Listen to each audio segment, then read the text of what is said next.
Does this black bitch think she knows the law?" That was the sentence a white police officer shouted while handcuffing a 17-year-old girl in the middle of the street, as if he had just stamped out a spark. But what he didn't know was this. That spark had a name: Amari Bennett, a legal prodigy who once froze the entire Senate with just 3 minutes of testimony. This was no longer a personal matter. This was a battle between armed arrogance and a generation that knows the law better than those who wrote it. What state do you live in? And if this happened there, would you dare speak up?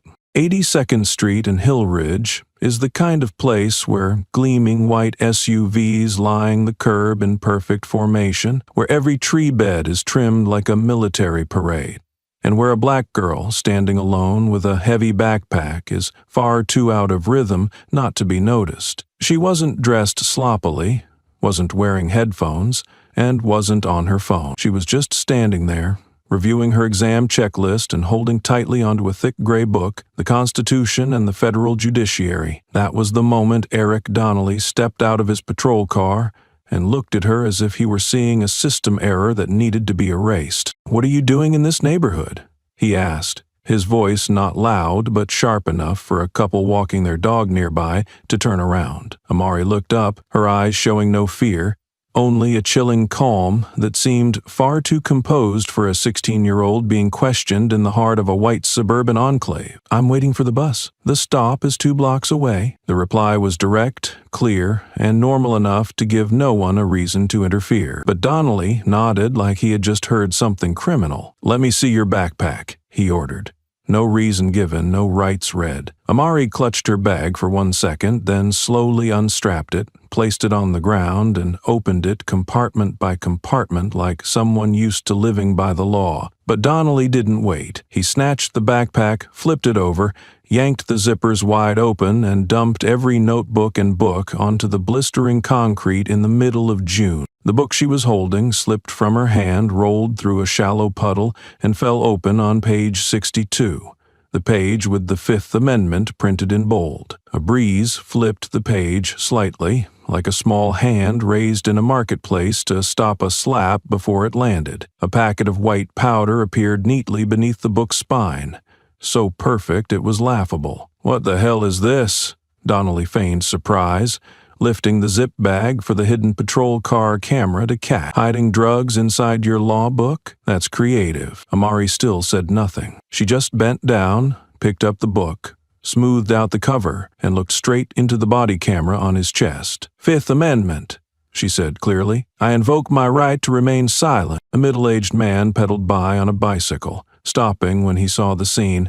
He pulled out his phone and began filming, voice laced with disbelief. "Getting arrested for reading?" Donnelly turned toward him, snarling, "This doesn't concern you." But the camera kept rolling, the light from the screen reflecting in his sunglasses. The girl remained standing, not resisting, not crying for help, just asking with a low and sun-dried voice, "Do you remember the exact time you stopped me?" A simple question, like third-grade math. But Donnelly didn't answer. He bent down, yanked her arm behind her back, and handcuffed her with cold metal restraints, without another word. "Sit down," he barked, shoving her toward the hood of the car. Her forehead touched the hot metal, but she neither groaned nor flinched. A streak of wet blue ink smeared from her hand onto the hood, spreading like fresh blood. It was the ink from the scholarship exam essay she had submitted earlier that morning. The topic, Constitutional Protection in a Biased Society. That paper had been swept away by the wind when her backpack was overturned. It now hovered over the gutter like justice's final joke. Donnelly turned to the growing crowd,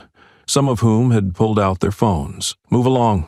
Nothing to see here." But the thing worth seeing had already happened, and it sat dead center in the frame. A black girl, pinned to a patrol car, backpack ripped open, law book flung wide, and her hands bound behind her back despite offering no resistance. A woman whispered to her son standing beside her, "Look closely. Sometimes being right won't save you." Backup had not yet arrived. Donnelly remained there, breathing heavily, tearing off the temporary detention slip with one hand. The girl still said nothing, no plea, no outrage.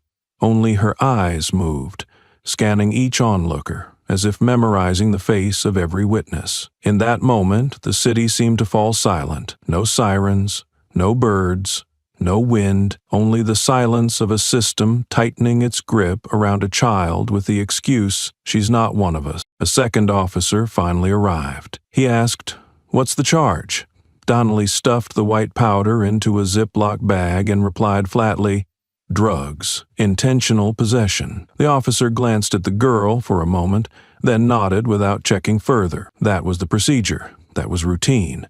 That's how a trap becomes a legal record. She was shoved into the cruiser, her head bumping the roof, her lips tightening but never parting in protest. No cry of pain, no tears. The man filming live-streamed the entire scene as the patrol car drove off. He captioned the video. She was arrested, just for holding the wrong book in the wrong place. Within 60 minutes, the video had over 20,000 views. But for Amari, those 60 minutes were time spent reciting every clause of the Constitution in her head, either to calm herself or to prepare, because she knew, from the moment she was cuffed, this wasn't a mistake. It was premeditated. She knew, the second that white powder fell out of that very book, this was no misunderstanding. It was a scripted crime. And she knew, from the way Donnelly muttered his final line before slamming her head into the hood, "You walked into the wrong neighborhood," that this neighborhood was never made for kids like her. But she didn't walk into the wrong place. She walked into the right one, and now she wasn't walking back. The patrol car door shut behind Amari, and everything once called law and order seemed to freeze into the past. No sirens, no signals, just the silent motion of a system long accustomed to extinguishing resistance through silence. Hill Ridge Police Station wasn't large, but its low ceiling and frosted glass walls made it feel like a storage room for power that had gone moldy. Eric Donnelly pushed the door open, hands still gripping the cuffs, not sparing her a single glance. She was led into the interrogation room like a confiscated item. Across the table, there was no coffee, no lawyer, no introduction of rank, only his coarse voice, raspy like someone who had just inhaled half a cigarette into his windpipe. "You think you're a lawyer, huh?" Amari raised her head. She didn't need theatrical language. She just said, "The second officer didn't read Miranda." The air in the room paused for exactly one beat. A young officer at the side started to speak up, but was instantly cut off by a glare from his superior behind the glass wall, a stare sharp enough to kill any interference. Silence spread again, like a damp blanket soaked in bleach and suppression, settling over every pulse, straining in Donnelly's neck. He stood up, grabbed a marker, and turned to the whiteboard. "All right then, genius. So you were standing here," he said, marking a large circle, "when I approached from this side, and drew a wildly illogical curve leading to a rectangle he claimed was the bus stop." He turned around, glancing at her like he had just solved a math problem. No third grader could fail. "That's the scene." She didn't look at the board. She looked at the clock, slowly raised her cuffed wrist, tilting the watch face toward the light. "The bus stop is west," she said, calmly, "but there's no traffic light on the west side. Your map's pointing the wrong direction." A crack appeared in Donnelly's eyes, not because she was right, but because she spoke like he was her student. Behind the frosted glass, a female staffer clenched her file tightly, lips pressed shut. She'd only transferred here 2 weeks ago. She knew right from wrong, but didn't yet have the courage to act on it, especially not when her supervisor had just shot her a look cold enough to turn her spine to ice. Amari remained seated, hands resting neatly on the table like someone preparing to present arguments before a panel. No tension, no defensive posture, no clenched fists. Only open palms as if ready to point. He bent down again and flipped open the temporary detention report. The recorded time of arrest was 14:17. She calmly extended her wrist, pointing to the small digital display, 13:56. The GPS timestamp automatically recorded at the location where she was stopped. The discrepancy wasn't large, but it was just enough to snap the link between his statement and the evidence. No need to argue, no need to debate. Just one small fracture, and the entire fabricated logic would collapse like a domino stack built in haste. "Systems can be wrong," Donnelly muttered, his tone halfway between surrender and pathetic justification. But Amari didn't pounce. She repeated, slowly, like delivering a basic lesson. "No evidence, no crime." It wasn't just a line. It was a reversed sentence, handed back to the very people who thought they could define reality with black ink and bureaucratic stamps. A faint click came from the hallway camera. Outside, the internal recording system was still running, even though Eric thought it had been turned off. The audio would capture his muttered words just before entering the room. "This bitch needs to be taught a lesson." He didn't know, but the camera knew. The very system he believed he controlled was now beginning to betray him. The girl's gaze did not retreat. No flinching. No hatred, just a steady look, as if her eyes alone could peel back every lie covered in a white uniform. And they could, because the so-called white uniform had never been enough to hide a black intent. It was just a disguise, and disguises always fear those who can see through them. Donnelly clenched his jaw. He slammed the folder shut harder than necessary. A pen flew off the table, rolling to Amari's feet. She didn't pick it up. She didn't bow for anyone. He knew that. He knew he was losing, not because she shouted louder,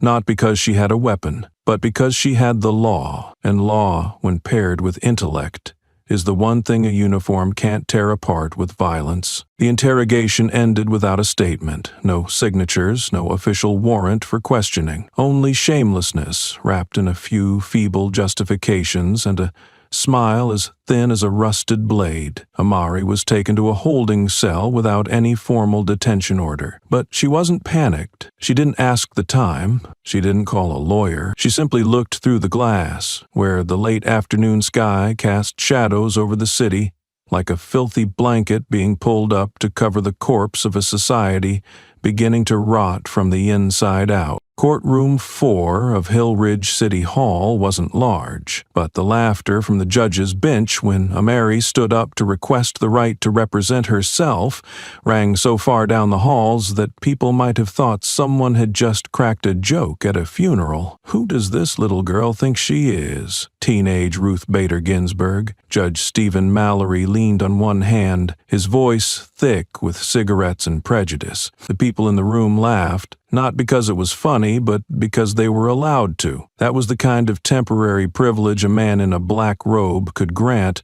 to a crowd with just a smirk. Amari said nothing. She opened a thin folder, pulled out a handwritten petition in blue ink, laid it on the table, and slid it toward the clerk. "I waive court-appointed counsel. I request to represent myself under the precedent of Gideon v. Wainwright, 372 U.S. 335, 1963, and my constitutional right to act as my own legal representative." That statement wasn't delivered like a proclamation, but like a bullet slammed into the wooden floor of a courtroom, one that had long buried the voices of the powerless under layers of flowery legalese. No one spoke for the first 3 seconds.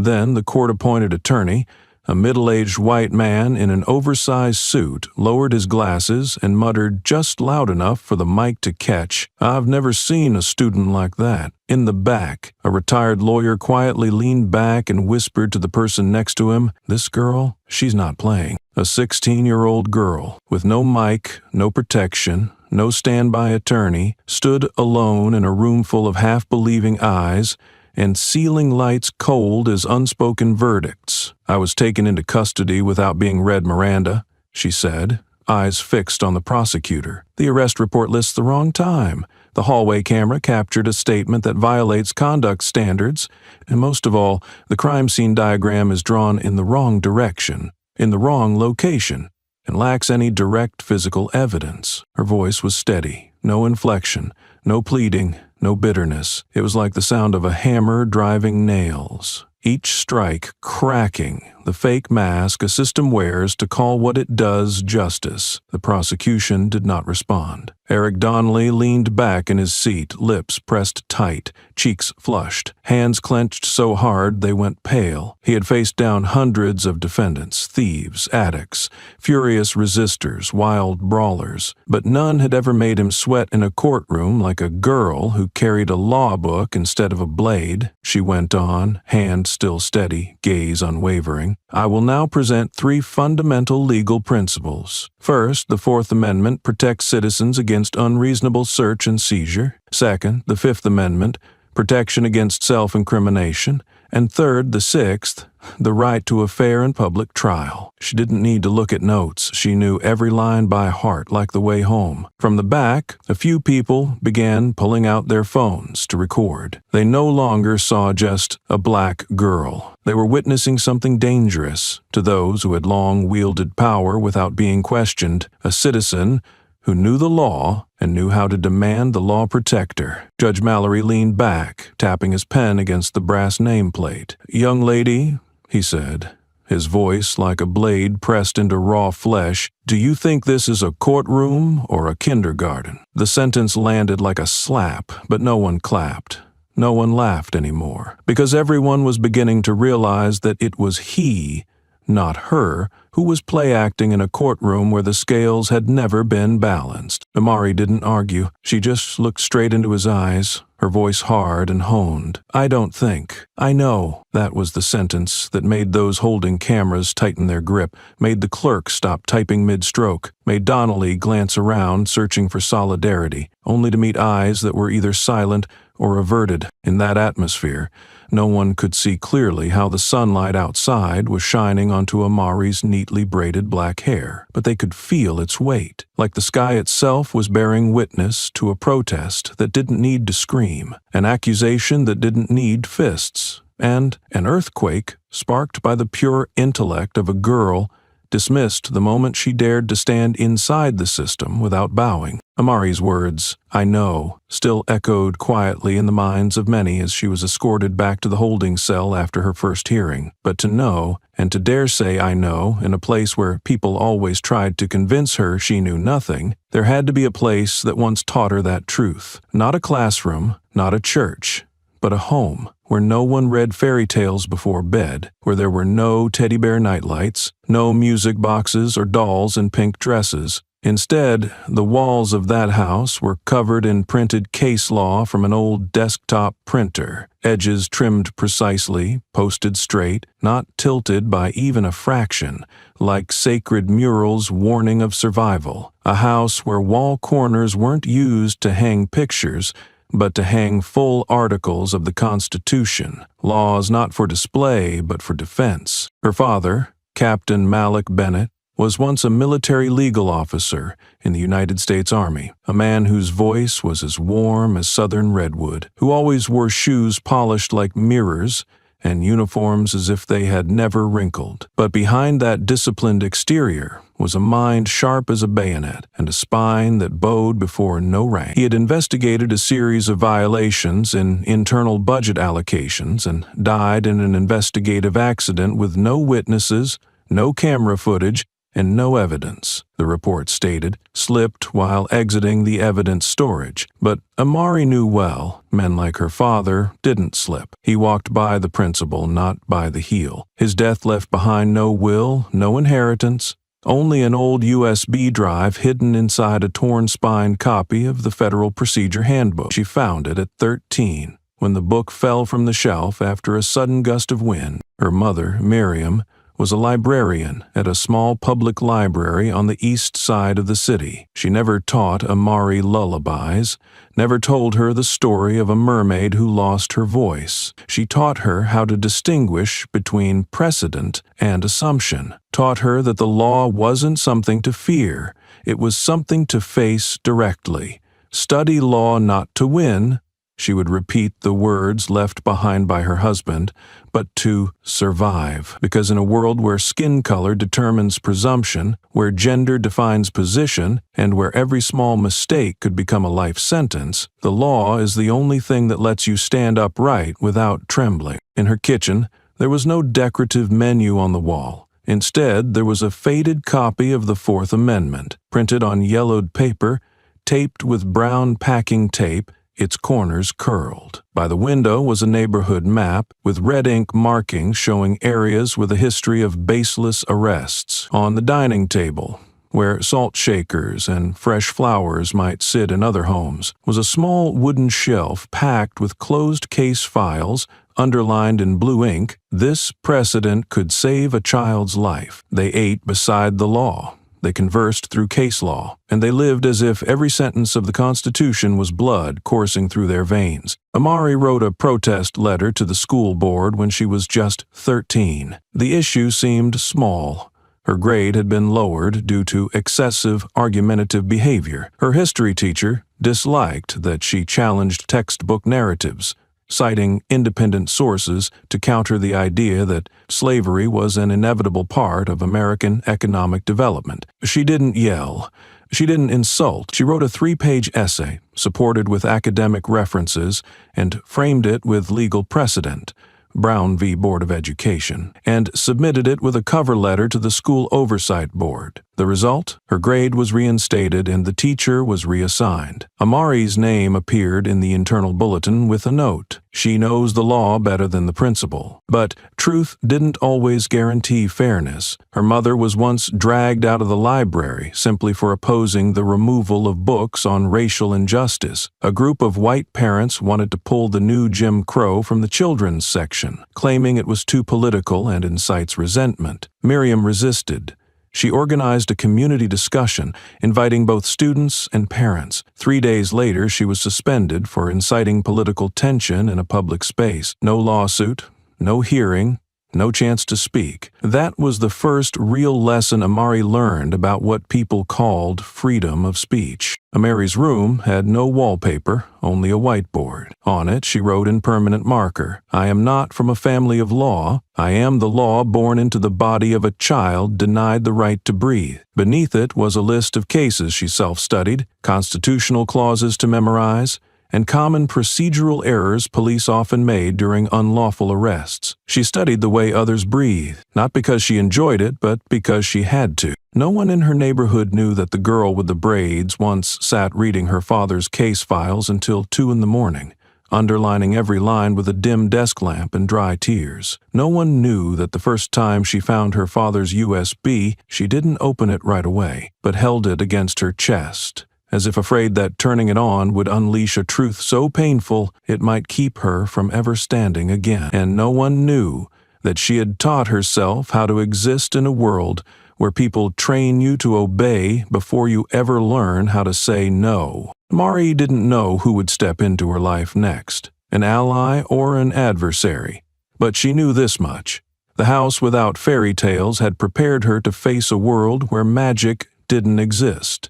In that world, the law did not come from those in black robes, but from those who dared to stand up, alone, without needing to be rescued. That house, lined with case law, was no longer an impenetrable fortress the moment Amari's name appeared on the morning legal bulletin. After her first court appearance, when the video of the black girl citing the law in open court spread at an uncontrollable pace, the things no one dared speak of began whispering in the dark, not on the news, not before cameras, but through invisible messages, voiceless, faceless lines of text that carried the filthy stench of a war that never needed to be declared. That afternoon, just as Amari stepped through the front door after another meeting with the court-appointed attorney she had firmly rejected, Layla's phone, her best friend since middle school, lit up. Not a call, just a message with no number, no name, only 7 words. Want to disappear like her father did? The message vanished after 3 seconds, leaving no trace in the inbox. Layla handed the phone to her mother,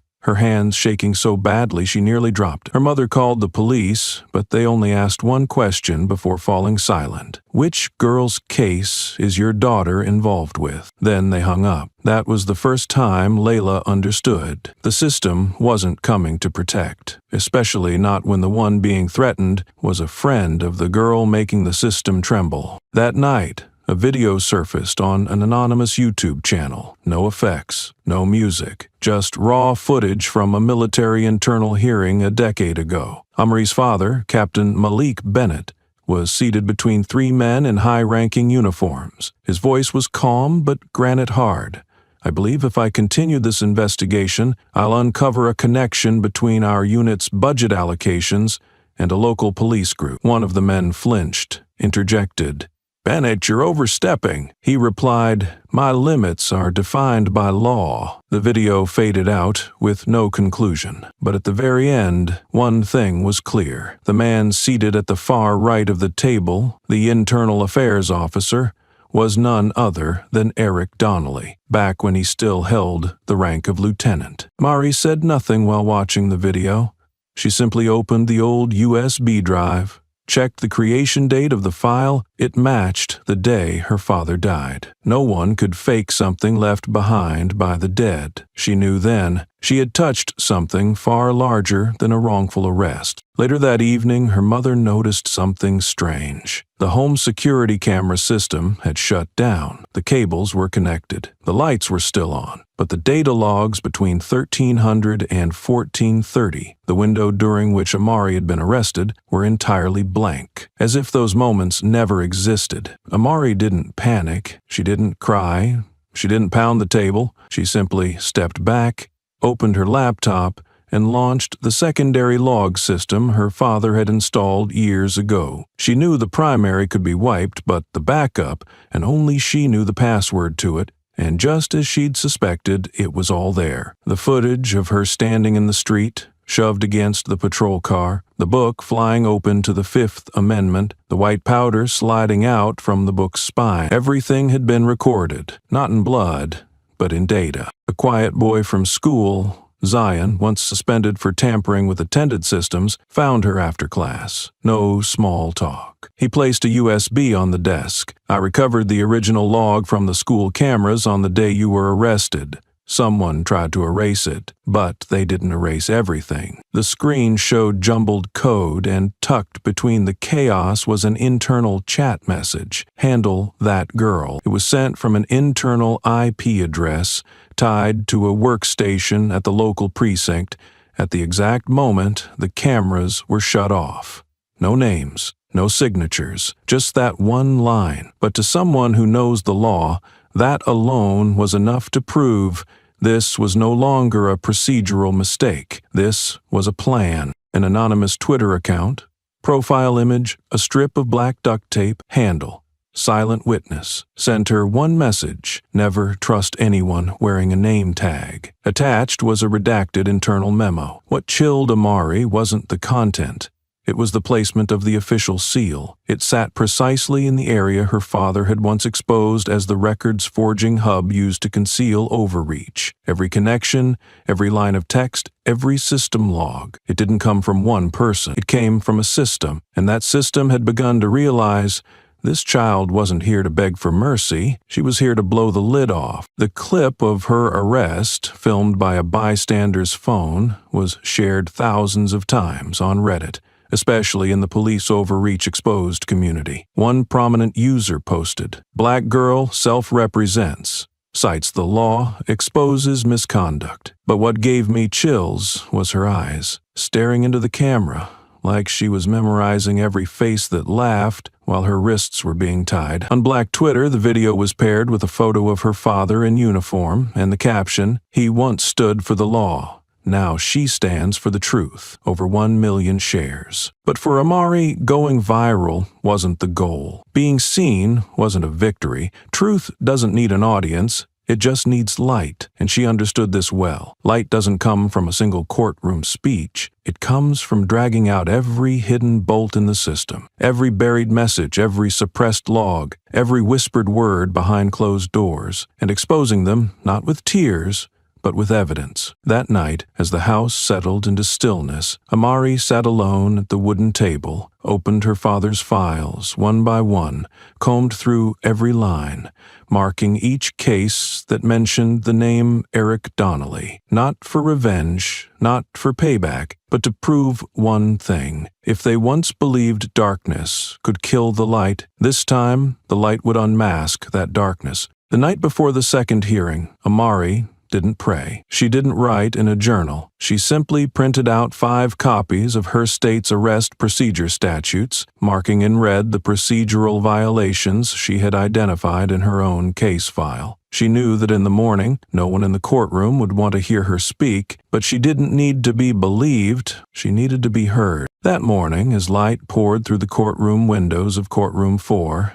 the air no longer carried the stale scent of familiar power. It felt as though it had been stirred by a hand not belonging to the system. She entered with a slim folder in hand, a white buttoned shirt tucked to the collar, hair braided tightly into strands like reversed blood vessels. No one in the courtroom expected to witness anything more than a routine preliminary hearing. But when she placed her hand on the witness stand and raised her head, without a microphone, speaking each word with surgical precision, "I don't need to be believed, I need to be heard," the entire room seemed to stop breathing for 3 brief seconds. Judge Mallory didn't interrupt her for the first time. Not out of respect, but because he didn't know where he could interrupt.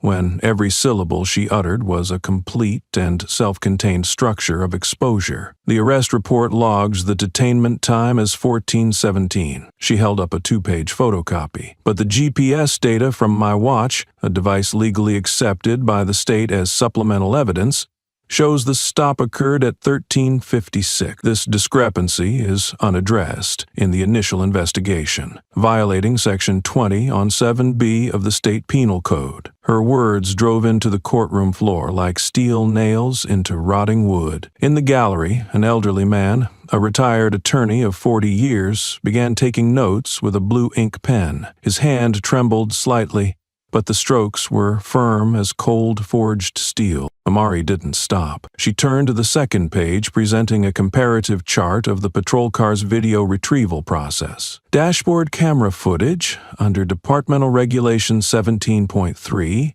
must be continuously stored for 72 hours prior to backup, except in cases of documented system failure. No such maintenance report was filed by Patrol Unit 7 Delta during the time of my arrest. This indicates either intentional neglect or unlawful interference with evidence. At the prosecution's table, Eric Donnelly showed the first signs of panic. He clenched his hands so tightly the knuckles turned white, then instinctively ran a hand through his hair, a gesture uncharacteristic of a man so meticulously composed. As she began reading the statute protecting citizens from unjustified detention, he turned his face slightly, glancing around as if searching for an exit that did not exist. Hallway camera footage at the precinct, she continued, recorded Officer Donnelly stating just before entering the interrogation room, "This bitch needs to be taught a lesson." Her voice didn't rise, didn't press, but each syllable struck like a whistle, signaling the launch of a legal ambush. No weapons, no threats, just accuracy. The court clerk's pen paused.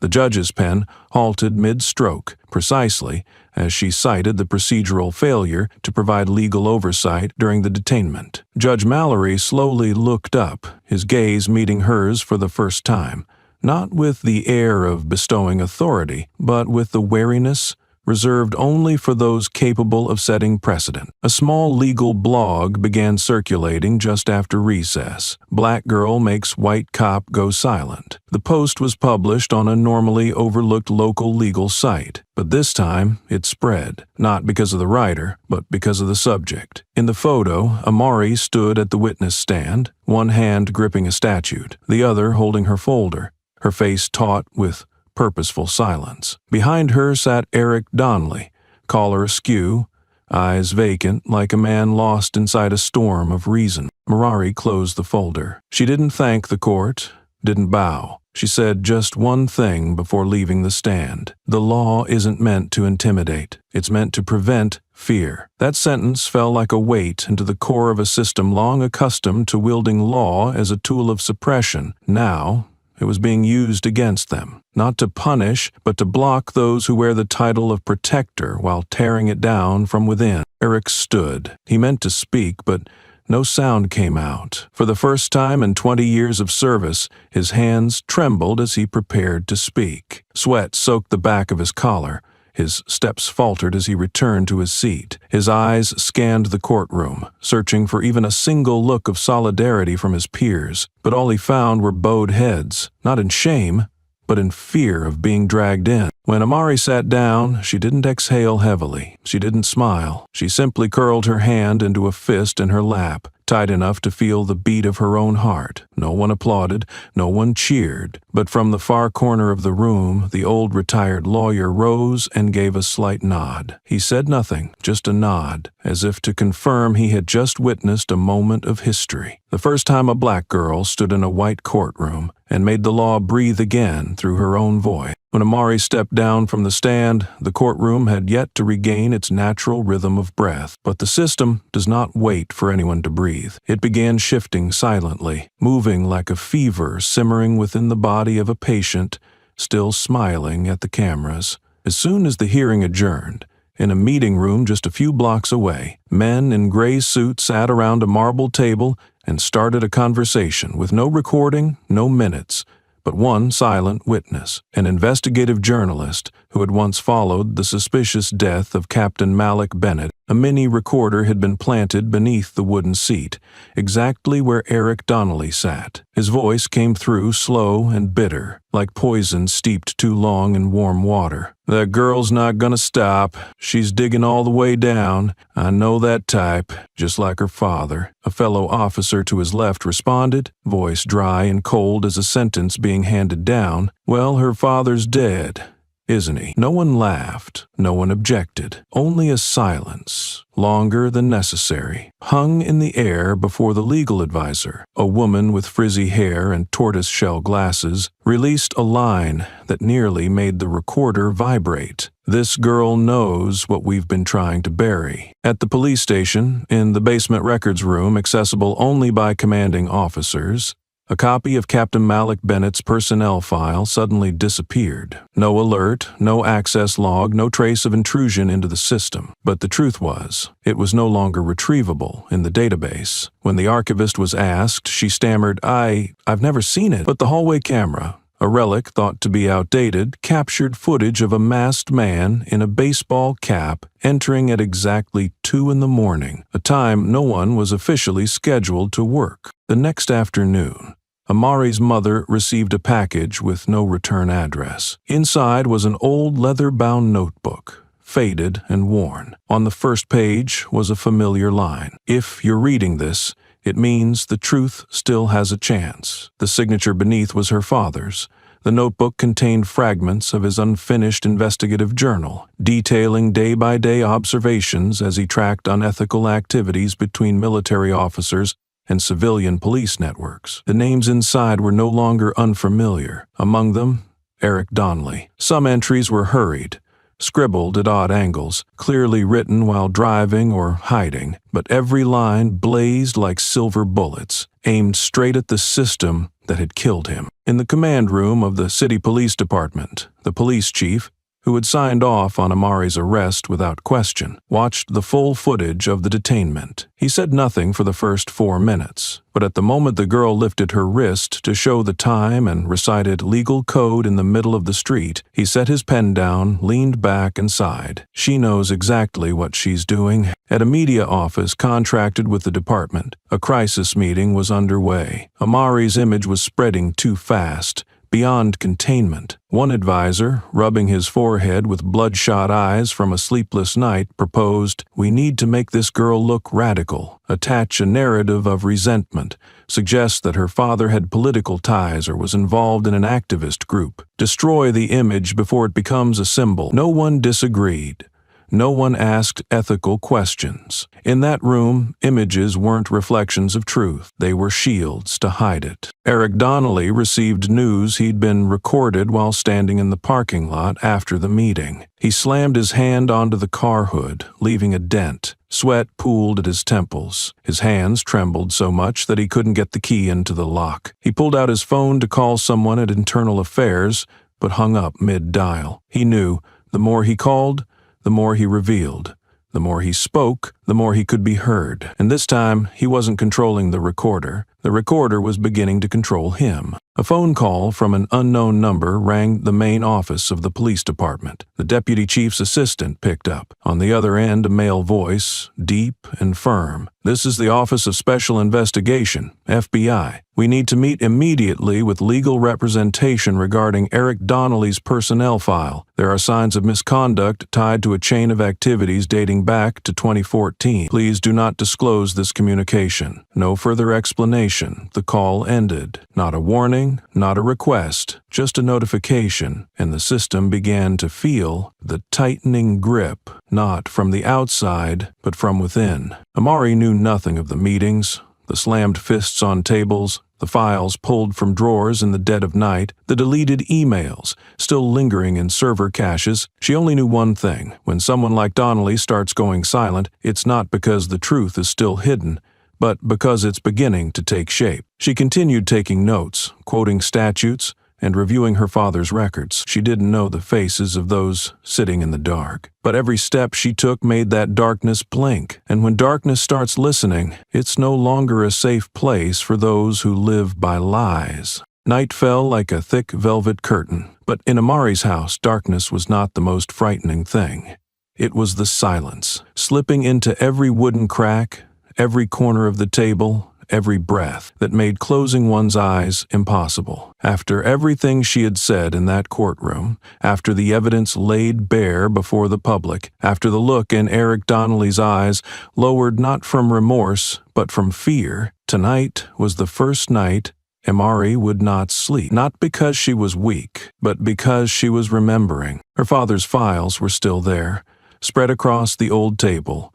His notebook opened to page 13, where the handwriting began to rush, ink spattered, as though written in a moving car. "If I die, the girl will replace me." His voice, preserved in a grainy recording pulled from the rusted USB, echoed faintly from a small speaker, but each word cut deeply into her flesh and bone. Amari played that recording 8 times. Each time was a loop between her spine and memory, making the hand holding the pen tremble with every stroke. But her eyes remained lit, as if every street lamp in the city had poured itself into the pupils of a girl interrogating justice. She didn't cry. She had never cried over her father's death, because her mother once taught her, tears are not a language the system listens to. What they fear are arguments, evidence, and questions that don't need to be shouted. Yet silence an entire room. Never begin from fear.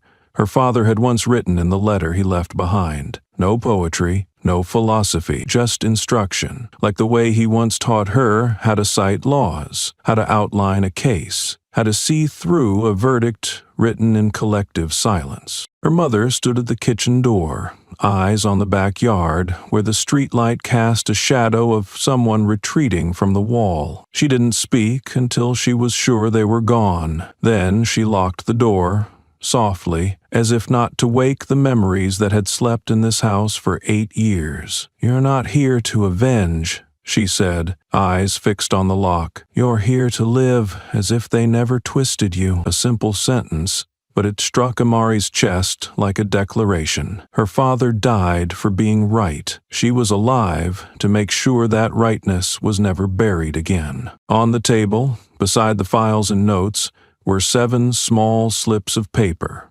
handwritten in black ink. She called them the 7 points of refutation. They were her plan, her ammunition, her campaign map, crafted by someone with no army, no backing, just intellect. Each point was a hairline crack she'd found in reports, testimony, and spliced videos. Every line she wrote wasn't meant to impress. It was meant to force the system to accept Not all black children are blind to the law. Some know it and are ready to wield it as a weapon of righteousness. Her phone vibrated once, not a threat this time, an email. Subject: request for interview from London. A foreign journalist is asking for permission to interview. The message was simple. Your voice is being heard, not just here. She didn't reply. She didn't need to be heard. She needed to be judged fairly. She didn't need to speak to the world. She needed the world to look at the law she was exposing. A world that had grown used to turning its back on those too quiet was now being forced to listen to someone who didn't shout, but whose every word left it speechless. The video of her citing the law in court reached 3 million views in under 48 hours. Hashtags like "Black Girl Knows Law," "She is the Constitution," and "Amari Bennett" spread like oil on the chaotic sea of information. But she didn't care. She didn't read the comments, didn't check reactions. She just wrote, just read, just sat upright in the silent room, beneath the harsh yellow light in the repeating sound of her father's voice, like a war drum. "If I die, the girl will replace me." Her mother sat at the table across from her, said nothing, just held a notebook, occasionally glanced at the window, occasionally placed a hand on her daughter's shoulder, not to comfort, but as a way of passing down the endurance that had been forged through years of carrying too much. That house didn't need lullabies. It lived by the sound of keys clacking, paper rustling, the old printer groaning as it pushed out lines of truth, like every printed page was another brick laid, not on her father's grave, but on the grave of forgetting. At 1 a.m., Amari stood, packed the documents into a leather case, folded the 7 points of refutation, and tucked them neatly into her binder. She walked to the window, drew the curtain back, just to see the streetlight reflecting her face in the glass. No longer a child, no longer a high school student. She saw in her eyes the silhouette of a legal soldier, wearing no armor, wielding no weapon, yet advancing toward the most powerful enemy: systemic deception. No one knew what tomorrow would bring, but Amari knew one thing.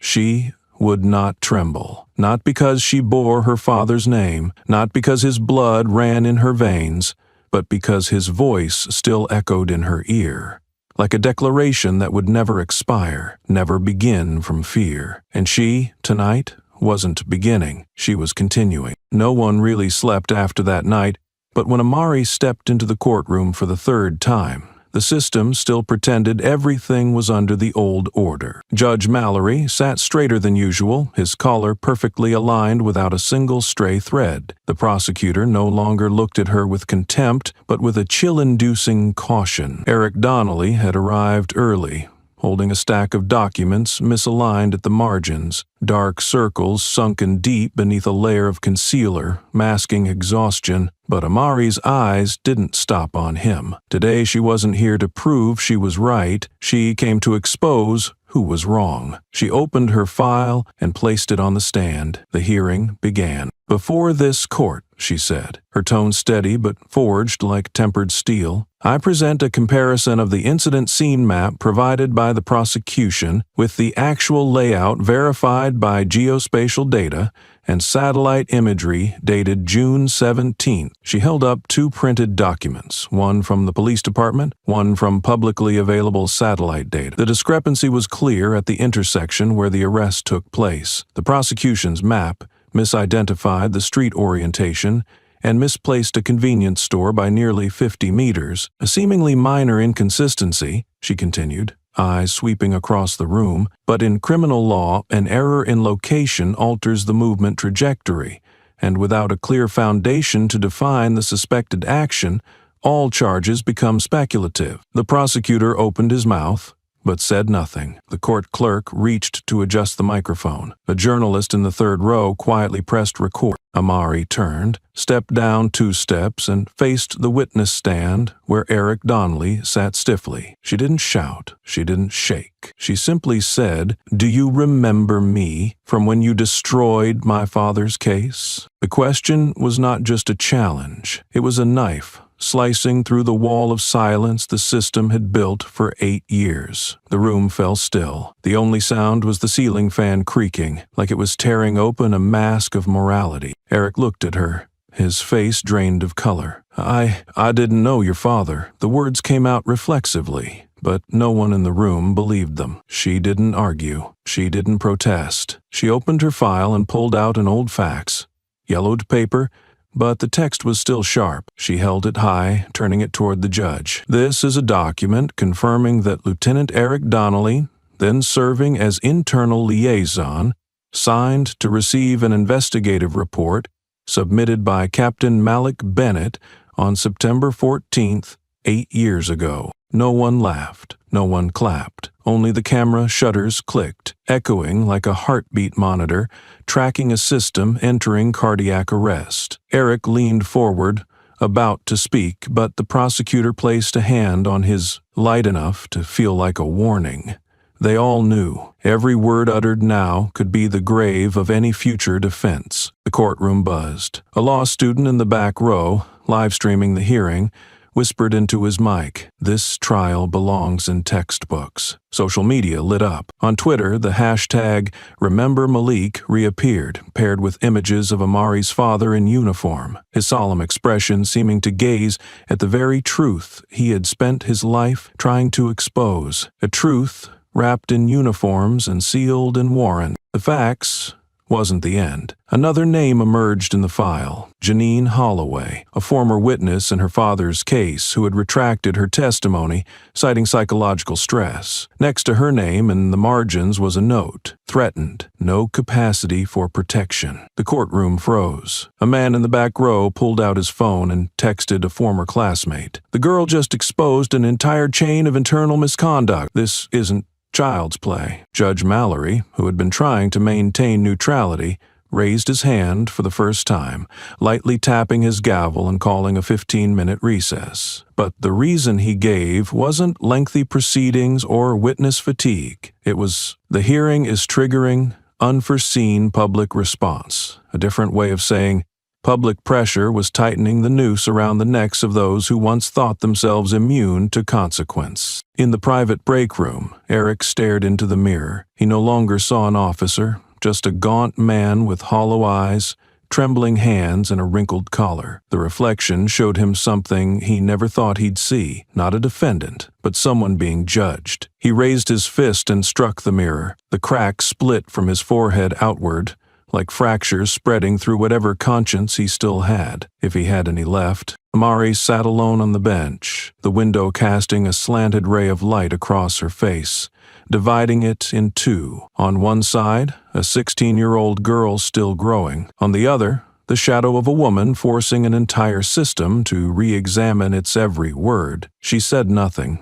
She didn't need to. What needed to be said, she had said. What needed to be exposed, she had exposed. And what needed to be tried was now taking form before the eyes of millions who no longer trusted voices that spoke from behind power. When the hearing recessed, the footsteps exiting the courtroom no longer sounded like those of spectators.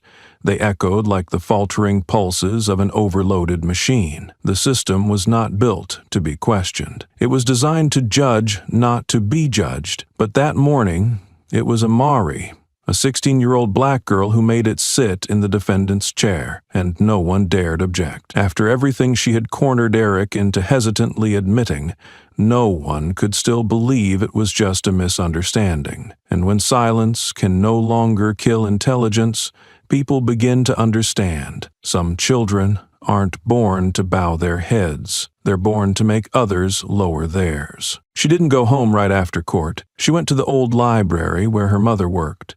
A small room behind dusty shelves, where light cut through wooden blinds and landed squarely on a gray-painted safe, the kind only chosen by people who understand what it means to live under lifelong surveillance. Her mother opened it without a word. She placed a small, matte black USB into Amari's hand, unmarked. "Your father said," she spoke softly, "not to open it until you were strong enough. Not to step back after learning the truth." No further explanation was needed. Both women understood. This gift wasn't meant to remember. It was meant to resurrect what others tried to bury. Amari returned home and plugged the USB into her laptop, hands steady, but her heartbeat thudding into every joint like a war drum. Inside was a single folder, one lone file, internal, investigation ERIR_D. She opened it. The reports appeared, not from third-party sources, not speculation, not rumor. These were official documents, compiled by the military's Internal Affairs Division, sealed in October of that year. One section read, Officer Donnelly, under investigation for abuse of authority in handling civilian subjects, evidence of concealment, traced to legal advisor William Greaves, who currently holds office at the State Department of Justice. She didn't say a word. She simply turned on the printer and began printing, page by page. Thick stock, black ink, every line crisp like a declaration. 18 pages in total, bound into a deep red folder, not for show, but like dried blood given shape. She left the house with the folder in hand, eyes unwavering. She wasn't going to continue the trial. She was going to end a web of lies built on power, but paved with crime. That afternoon in court, no one saw a 16-year-old girl. They saw a walking indictment enter the room. She didn't ask for permission. She didn't wait to be called. She placed the red folder on the desk and slid it toward the prosecutor like a bullet that didn't need a trigger. Supplementary evidence, she said. Her voice wasn't loud, but it rang through every seat hinge. Legitimate source. Internal records retrieved from the personal estate of Captain Malik Bennett, per Title 14 regarding federal property inheritance. Judge Mallory leaned back, tapping his desk lightly. He didn't ask, "What is this?" He simply motioned for the clerk to copy it. The entire room fell silent, like a ritual in progress. The prosecutor picked up the first page, then flipped to the second, then the third. His face turned pale. Eric didn't even look. He already knew. He had seen the facts. Now he saw his own name in an official investigation report, listed under violation of civil rights. Beside it read, recommended disciplinary action deferred due to lack of further evidence. Lack of evidence until today. The press was granted access to the file. Within an hour, images of every page were posted to legal forums, national news outlets, and personal accounts that had followed the case from day one. The hashtag, the gift from the dead, climbed to the top 5 nationwide. But it was the name Amari that began trending on its own.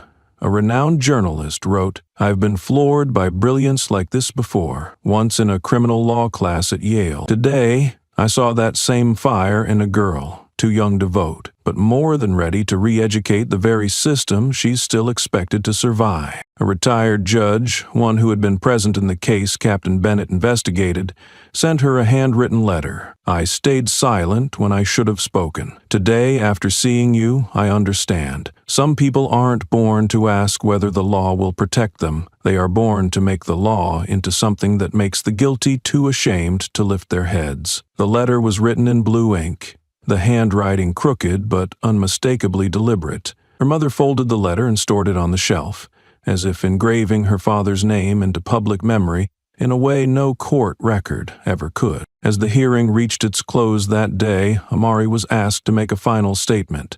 She didn't read a script, she didn't hold notes.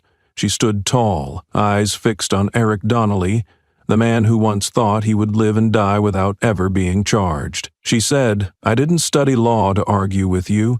I studied it to stop you before you hurt someone else." Not a sound followed that line. No camera, no mic, only the collective intake of breath from a room built to make people afraid to exhale at the wrong moment. Amari sat down. The printouts remained on the table, but the system no longer sat there. It now sat in the eyes of the public. And for the first time in years, justice, so often distorted beyond recognition, had a face, a name, and a deep red folder like a scar across the masquerade of truth long buried. No bell rang, no one stood up to announce it, but everyone present in the courtroom that morning knew something had changed. Not the schedule, not the law, but the air. It was taut like the surface of water about to rupture from the drop of a single stone. And that stone was Amari. Rising to her feet, holding a thick folder like a living indictment as she walked straight to the witness stand. No one summoned her, but no one stopped her, because power had already begun to shift. "Your Honor," she began, her voice neither loud nor cold, but each word honed like whetstone. Today, I present the full sequence of procedural violations during my arrest, detainment, and case documentation pursuant to Section 5.12 of the State Criminal Procedure Code. She placed the red folder on the table, opened it page by page, turned them toward the jury, and the overhead light cast the printed words in sharp relief, like carvings etched into a wall of indictment. "First," she said, locking eyes with the prosecutor, "the arrest record states the time as 14:17, whereas GPS data from my personal device confirms 13:56.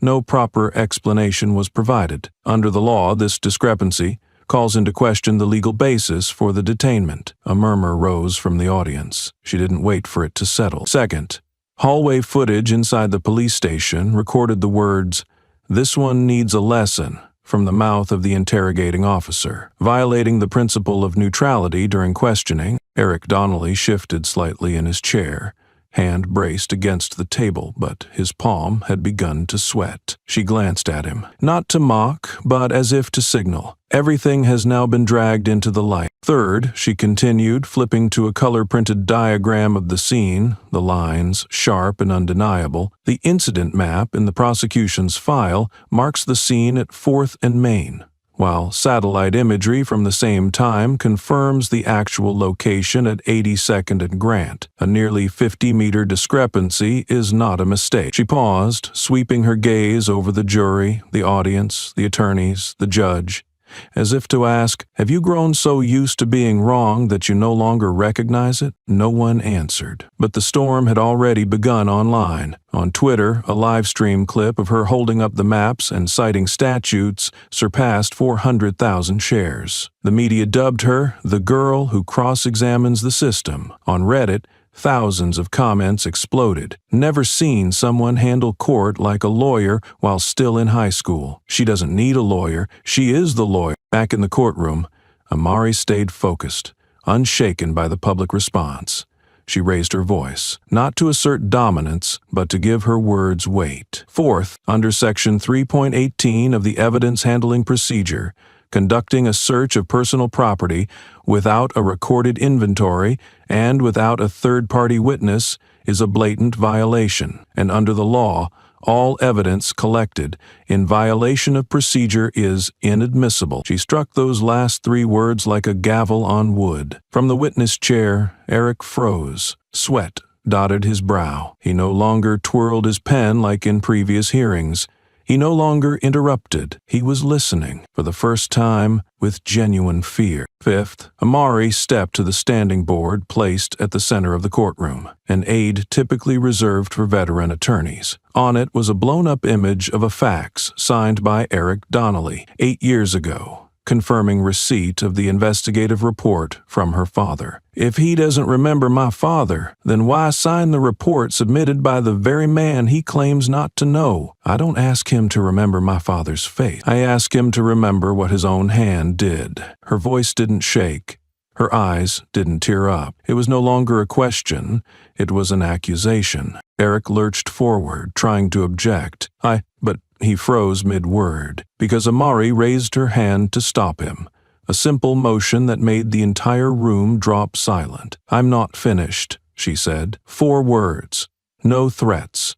No ceremony, yet heavier than any court-issued gag order. She flipped to the final document, a timeline chart, cross-referencing footage extraction times, archive logs, responses from independent review boards, and delayed internal reports. 4 departments, 5 documents, 1 common oversight, your name. Every delay, every disappearance, every technical error, all intersected at you. That's not a coincidence. That's a trail. The courtroom erupted, not in cheers, but in collective silence. Some clenched their fists, others lowered their heads, unable to look the naked truth in the eye. An elderly man removed his glasses and wiped his eyes, not because he cried, but because for once he had seen a girl who not only spoke the truth, but knew how to make the entire system answer to it. Eric Donnelly, once the man who gave arrest orders without cause, now sat motionless inside the witness box, as if awaiting his own verdict. His collar soaked, his hands clasped so tightly the veins rose like cobwebs across his knuckles. No one in the room believed he was innocent anymore. No one believed in the reports he once signed, and more importantly, no one believed in the silence he once used to crush other people's voices. Amari stepped back from the board. She didn't smile. She didn't boast. She simply stood upright, silent, like a figure of justice carved in the form of a girl, but with a voice heavy enough to steal the breath from the room. She spoke the final words before the trial adjourned. "This isn't about me. It's about the people you'll arrest next if no one stops you." As soon as Amari finished speaking, the entire courtroom fell silent, as if even the air itself was holding its breath, waiting for something to happen. A rebuttal, a denial, a counterstrike from the so-called system, but nothing came. Just a dry, crushing silence that spread from the witness stand to the jurors' seats and eventually dissolved under the harsh white lights illuminating each face. Everybody understood. The accusation was enough. She didn't speak in the name of justice.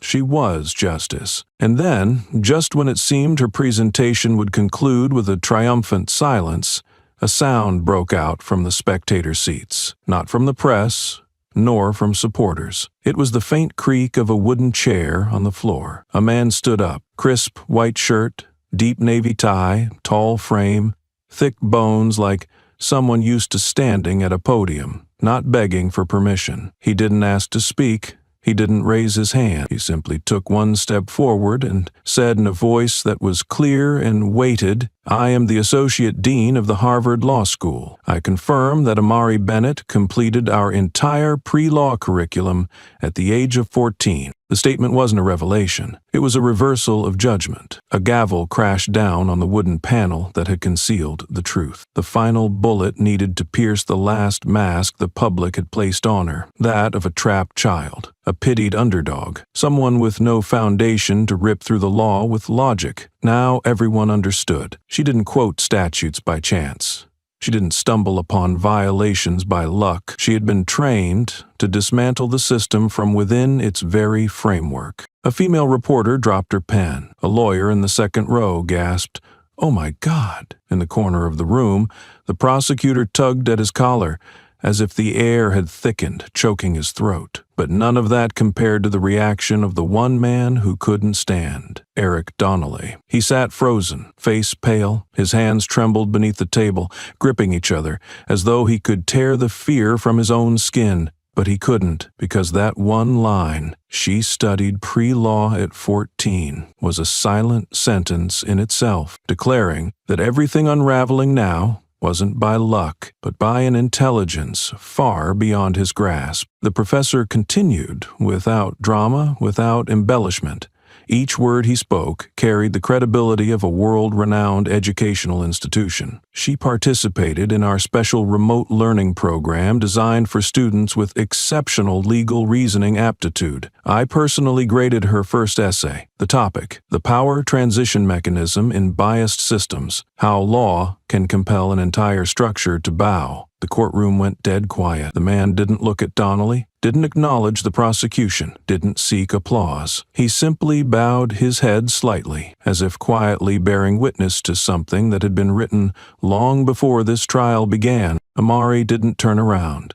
She didn't nod in gratitude. She didn't need anyone to validate her. But the presence of that professor, that confirmation, was a cold slap across the faces of everyone who had ever underestimated her. No one could say again, "She's just good at memorizing." No one was allowed to assume, "She just got lucky." No one had the right to sit there preaching procedure, while the very child they dismissed had the foundation to teach the entire room what the law truly meant. Eric remained motionless. He stared ahead, but his eyes were dim, no longer reflecting the courtroom lights. They reflected something else, the image of himself being stripped layer by layer, in front of a girl he once thought was a weak pawn. He had once cuffed her without reading her rights, had shoved her head onto the hood of a police car, had sneered, "You think you're a lawyer?" And now, not a word more needed from him. The world was answering that question with an academic resume even he wasn't qualified to comprehend. Outside the courtroom, the news exploded like sparks on gasoline. Young girl Amari, legal prodigy, was CNN's top headline at 10:13 a.m. On YouTube,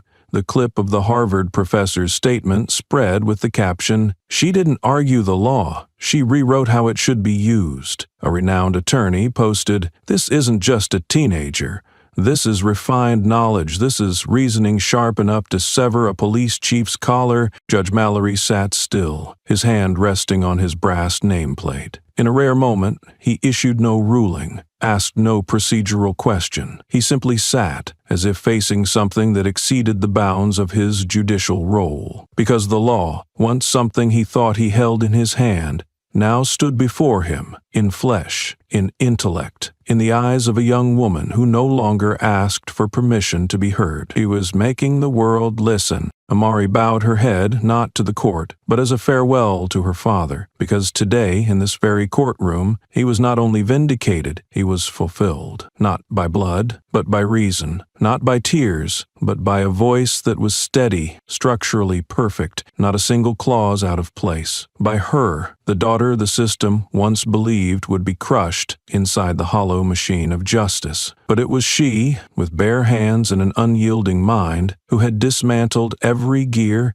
and laid them bare before the public, exposed in their guilt and shame. As Eric could no longer sit upright, his shoulders sagged, neck slumped forward, sweat trickled down his forehead, his back was drenched. No one needed to give the order to cuff him. But looking at him now, one thing was clear. For the first time in his life, Eric Donnelly was bound not by shackles, but by truth. A truth spoken by a girl the system once deemed unworthy of speaking at all. Eric Donnelly once walked into courtrooms as someone summoned to testify, a side character in the script of justice he knew so well he could perform with his eyes closed. But this morning he was no longer sitting at the prosecution table, no longer stood with the police, no longer wore the uniform or the gleam of the veteran officer badge. He sat alone at the defendant's table, with no defense attorney at his side. The court didn't just shift, it had flipped. The girl, once handcuffed in the street,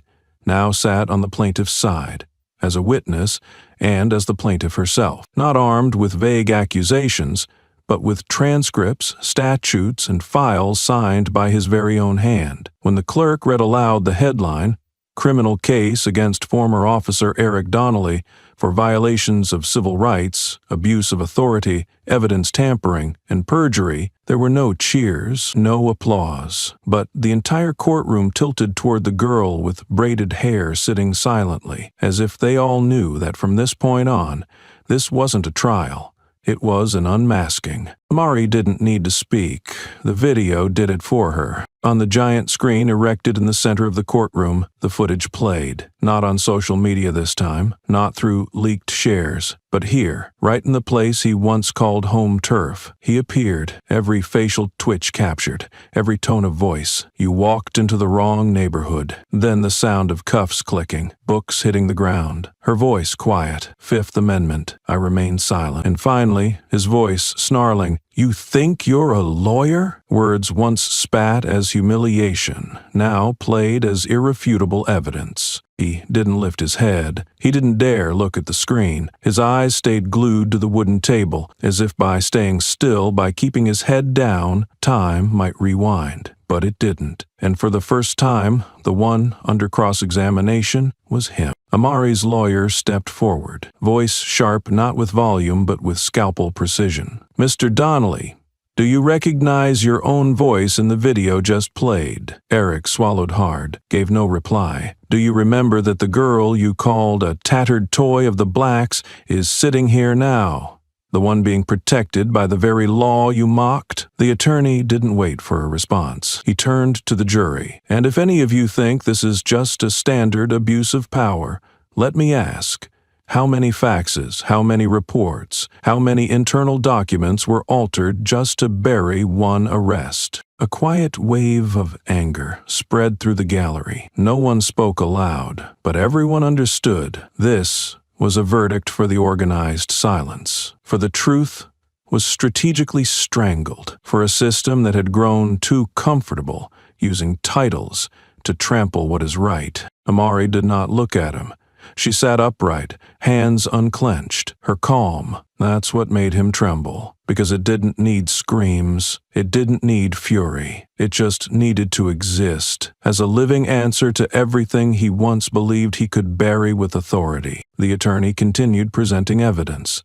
Camera data edited out, conflicting testimonies, altered maps, audio recordings of Eric's reactions in internal briefings, and, most damning of all, the leaked messages from the department's private communication system, in which he himself once typed, "This girl needs to be broken in." Each message was like a nail driven directly into the coffin of the career and character he had tried so hard to preserve. At one point, a reporter leaned over to whisper to the cameraman, "We're not covering a trial anymore, we're covering an earthquake." Because it wasn't just Eric being judged. It was the system that let him exist for so many years without anyone ever asking who watches the watchers. One comment began to go viral online during the session, a black child making an entire system tremble. Not with a knife, but with the truth. Beneath it was a photo of the girl sitting in court, eyes bright as glass, fingertip resting lightly on a thick printed statute book. Light reflecting off her hand, making the cover gleam like metal. The Constitution never looked this powerful. Eric still hadn't spoken, but when the plaintiff's attorney asked, "Would you like to defend yourself?" everyone turned toward him. A breathless moment. And then he exhaled, lifted his head. But what he said was not a rebuttal, not an excuse, just 3 words, as if realizing he had no path left to retreat. "I plead silence." Amari tilted her head slightly, as if replaying the moment he had once spat those same words into her face on the street. But this time, silence was no longer a display of control. It was an admission of guilt. The judge signaled for the clerk to record it. Online, a legal account posted a short sentence. Amari didn't request justice. She forced it to appear. She didn't smile, didn't rise. She simply glanced at the defendant's table, where the man who once dictated testimony, verdicts, and arrest warrants now sat hunched, as if one look alone could shatter him all over again. And then, in the quietest moment of the hearing, she leaned forward and said, softly, calmly, but loud enough for the whole room to hear, "Now who needs a defense?" No one answered, because everyone knew that question wasn't meant to be answered. It was meant to be remembered. Amari's question ended the argument with a silence stretched tight, like a wire, but its aftershock didn't stop within the courtroom. The words, "Now who needs a defense?" became the final blow to the wall the system had built around Eric Donnelly for over 2 decades. But only when a wall cracks can people see the mold-covered bricks beneath. And this time, the rot wasn't confined to a single case. It lay within everything the system had long chosen to ignore. That afternoon, just hours after the trial adjourned, a reporter from the Lexington Tribune, who had only come to observe the testimony, published a short article. The headline struck like a lightning bolt. "Eric Donnelly and the Technical Error Arrests. Was this the first time?" The article listed a preliminary 5 cases in the past 8 years, all involving arrests made directly by Eric. All shared one chilling similarity. The victims were young people of color, charged with vague accusations like obstructing law enforcement, suspicious behavior, or uncooperative conduct. None of the 5 cases had clear video evidence. 4 out of 5 lacked meaningful legal representation. 3 victims had contested the police reports, but none were reviewed, and all 5 remained silent. The story spread like wildfire, not because the reporter was brilliant, but because the public had been awakened by Amari. She didn't need to say another word. What she had already done, cited, and exposed was the signal for the entire community to look back and begin reverse investigating. By the next morning, the National Review published an extended investigation, Donnelly's arrest map, Why are they all clustered in one neighborhood? Below was a map, each red dot representing an arrest with signs of misconduct. East Lexington, the lower Middlemanium area with an 80% black population, became a living indictment. And his name was no longer Officer Donnelly. It was just Eric, the one who set traps. A nightly news program replayed Amari's courtroom footage.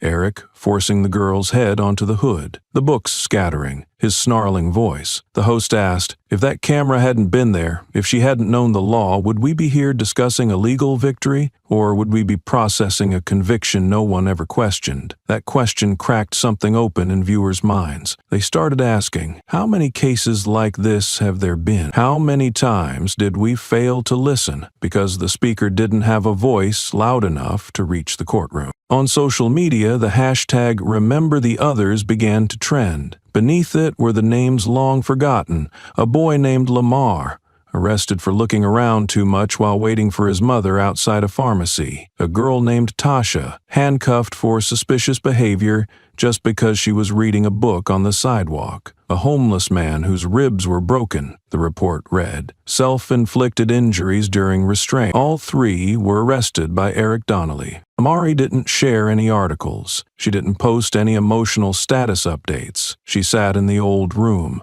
reopening dismissed cases, quietly marking each name. Her mother placed a hand on her shoulder without a word, because this time, the victory didn't carry joy. It carried the weight of a past long buried. The state prosecutor's office opened an official investigation. At the press conference, the spokesperson announced, "We are reviewing cases that Officer Donnelly was involved in, particularly those lacking independent legal counsel." A legal analyst commented on live television. The terrifying part isn't that one officer acted improperly. It's that he did it 5 times, and no one asked why they all vanished like they never happened. One of the 5 former victims, now an adult, spoke on air, his eyes no longer burning with fire. "I used to think I was wrong, because they make you believe that if you react, you're the problem. They scare you so much, you forget that you were ever right." His voice cracked as he said the last line, "But when I saw Amari standing there, I heard the voice I'd once had beaten out of my throat." Eric remained silent. His new attorney declined all press inquiries, but in the department's internal bulletin, a leaked email revealed, "The police department will not defend actions that contradict the moral values of this institution." A senior officer, speaking anonymously to a journalist, said, "We knew." Someone in a meeting once said, "Don't let him pull that crap again," but no one stood up, because standing up means losing your seat. A system that runs on compromise only needs one person who won't compromise for it to collapse. And that person was a 16-year-old girl who was once cornered on a sidewalk. She wasn't the first child Donnelly had pushed into a dead end, but she was the first to walk out holding a map of the law and used it to trace every erased name. No punches, no shouts, just the right question, just the precise incision, just enough to force the system to look back, not once, but 5 times, 10 times, as many times as it takes, as long as this time they don't shut their eyes like they always have. The silence that had gripped the system had never been broken by gunfire. It was shattered by a question, a glance, a black child stepping into the courtroom as a plaintiff and prompting the entire nation to reopen what they had long sealed away as closed history. But what hurts a system deaf to criticism the most is not the confrontation from the outside. It is the betrayal from within. That morning's hearing brought no new evidence from the prosecution. They had nothing left to shield themselves. But everything turned when an unexpected figure asked to speak. Not a lawyer, not a civil representative, but a man in uniform, with the rank insignia removed from his collar. Officer Douglas Trent, once Eric Donnelly's closest friend for 15 years. No one expected him to side with Amari. Trent had appeared in at least 3 tactical unit group photos with Eric. He had once spoken in a 2016 video, stating, "I believe Donnelly is a straight man, bold enough to act and brave enough to take responsibility. But today, he stepped onto the witness stand. His gaze was steady, His voice is unshaken. He had not come to save anyone. He had come to sever something he once swore loyalty to. "I used to think I was loyal," Trent began, eyes shifting from Amari to Eric, who now couldn't raise his head. "But no one should be loyal to a pack of wild dogs, and I'm not the guard dog of evil." His words were a stone through glass. They shattered every bond labeled brotherhood in arms. On social media, the 13 Wellcroft clip had spread over 1 million times by noon. In the comments, finally, one of the pack remembered how to bark in the right direction. Trent went on. "I once saw Eric falsify a report. I saw him arrest a boy just because he wore a hoodie and stood on the wrong corner. When I asked him why, he said, 'Kids like him are born to be filed.' I laughed along. I played along because I thought that was toughness, but one day I began to wake up when I saw my own son being treated the same way, just because he had curly hair and skin not white enough." His voice faltered, but his eyes never left Eric. "I'm not here to apologize. I don't deserve forgiveness, but I know if I stay silent, then I become part of the sin, and this system will keep feeding men like him with my silence." No one in the courtroom dared blink, because that testimony didn't just accuse, it exposed a mechanism, a loop of complicity. And when one link stepped out of that chain, the entire bind loosened. Eric still said nothing, but his hands clenched into fists, a reflex of those who know they've been stripped bare down to their skin. Judge Mallory nodded to the clerk. Trent's testimony was recorded, and when he turned to Amari's lawyer, his voice no longer belonged to a man delivering verdicts. It was the voice of someone who had just witnessed the gatekeeper turn his gun on his old master. "We are living a moment not written in ink, but in resolve." After the hearing, the press dubbed Trent the dagger in the blue line, but Amari didn't call him anything. As he stepped down from the witness stand, their eyes met. No hatred, no forgiveness, just a look. A quiet acknowledgement that, even in a pack of beasts, sometimes, one dog still remembers the real scent of justice. That afternoon, as the hearing recessed, Amari was not the first to step out of the courthouse. It was an elderly woman, frail, slow, but with eyes still clear enough to revisit something that had haunted her for the past 3 years. She had been standing on the sidewalk the day Amari was pinned face first onto a police car hood. She had heard the sound of books hitting the ground, had seen the blood on the girl's wrist, but back then, she simply pulled her grandchild away. She was afraid. Today, she was no longer afraid. "I was there that day," she said in a video recorded just outside the courthouse gates. "And I stayed silent, not because I didn't see, but because I believed if I didn't speak, no one would ask." She didn't cry, but her words cracked open an undercurrent in the neighborhood, one so hardened by injustice that it had come to mistake it for normal. Within 24 hours of the hearing, 7 witnesses came forward. They had once been store clerks, paper boys, students passing by, taxi drivers. Each brought a puzzle piece, and each one revealed the same truth. The day Amari was arrested wasn't Donnelly's first time. It wasn't a slip.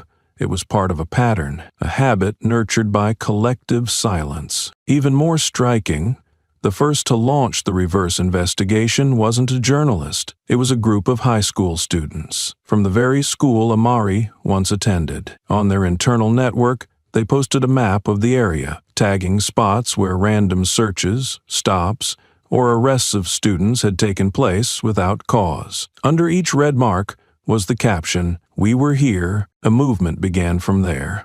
The hashtag Speak for Amari spread across Lexington's high schools. But what confused the system most wasn't students taking to the streets. It was students demanding the right to read the arrest procedures during civics class, requesting the school to print Miranda rights in student handbooks, proposing the formation of disciplinary oversight groups with student representation, a generation that didn't ask for permission. They rewrote the rules for how they must be heard. The eastern neighborhood, once nicknamed the Gray Zone, now shone with light from the smallest of gestures. Paper signs on storefronts reading, "We do not stay silent here." Legal handbooks displayed at corner shops, even a stone bench where Amari was once cuffed, repainted with bold white letters. "We saw, and we won't forget." The media couldn't keep up with how fast it all spread. One television channel reported, "A constitutional revolution on a city block." A commentator on air observed, "There's no precedent for high school students building their own legal defense network." And it all started with a girl once framed like a criminal. But not everyone stood with Amari. A group of retired officers spoke out, claiming the movement was slandering the honor of the force. They appeared on the evening news, declaring, "We once risked our lives to keep this neighborhood safe. And now these kids think they can rewrite the law?" Yet even as the segment aired, the live comment section beneath the screen pulsed with the same line over and over. "They're not rewriting the law. They're remembering what you tried to forget." Mari didn't give interviews. She didn't take to the streets with a megaphone, but every step she took was followed. Not by harm, but by learning. A ninth-grade student wrote in a shared diary, "I used to be afraid to speak. I thought saying something wouldn't change anything." But Amari didn't need to scream. She just stood firm, and the law started moving toward her. In a city council meeting, for the first time in history, a student was invited to speak. A 15-year-old boy, with glasses, a still undeveloped voice, stood before a chamber full of officials and read aloud, "The Constitution doesn't protect those who know their rights. It protects those who use them." Behind him was a black and white photo of Amari, hanging in the room like an unexpected icon of strength without fists. Eric Donnelly, once the symbol of control, now couldn't step outside his house without keeping his head down. Local officers were ordered to wear body cameras at all times. Schools installed hallway audio recording devices, not to monitor students, but to protect them from being yelled at without cause. A neighborhood that once stayed silent was now loud in ways the system hadn't prepared for, not through riots, but through organized, informed, and principled resistance. Amari didn't ask for her name to be remembered, but every wall she once walked past now bore a single line. She didn't scream. She made an entire city listen.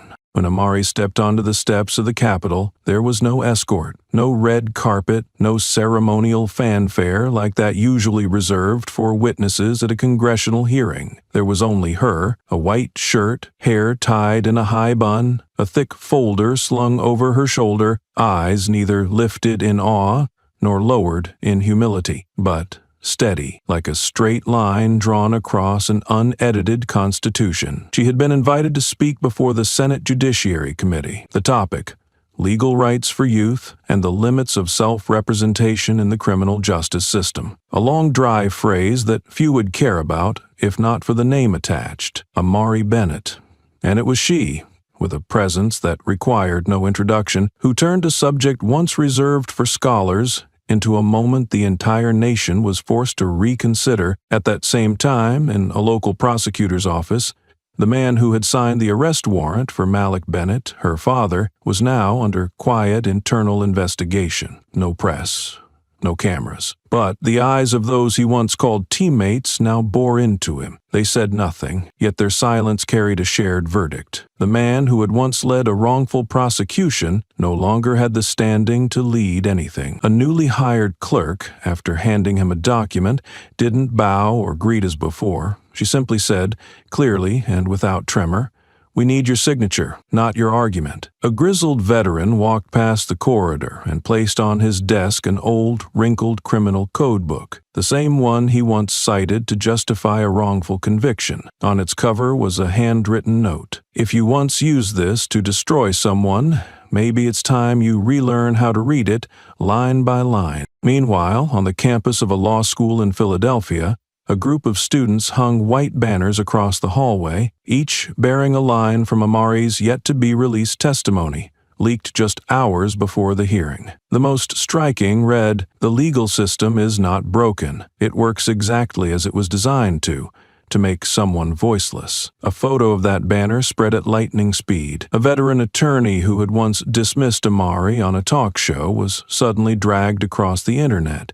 as people unearthed case files from trials he had lost against innocent clients. At the cafe where he used to sit writing his legal op-eds, the barista handed him a receipt with a handwritten note. "Today's coffee is free, like the justice you never paid for." He walked out quietly, without taking his drink, without rebuttal. But everyone knew he wouldn't be coming back. At the Capitol entrance where Amari arrived, a group of young people stood by the road. No chanting, no signs. They held printed sheets of paper, each bearing a handprint, the symbol of resistance through knowledge. Among them was a 14-year-old boy once suspended for recording a classroom discussion on freedom of speech. He said nothing, but when Amari passed, he raised his sheet high, revealing a bold message on the back. Facing the cameras, "We don't need laws to fear, we need laws to live." In a political TV studio, the commentator who once called Amari an overhyped child gave a bitter laugh watching the live stream, then turned off his mic mid-segment. The network later announced he had taken leave for personal reasons, but it was rumored that his silence came from the realization that what he once mocked as safe had now become a measure of irrelevance. The hearing room that day wasn't packed, but no one checked their phones. No one left their seat. When Amari placed her folder on the desk, none of the pages were printed in color.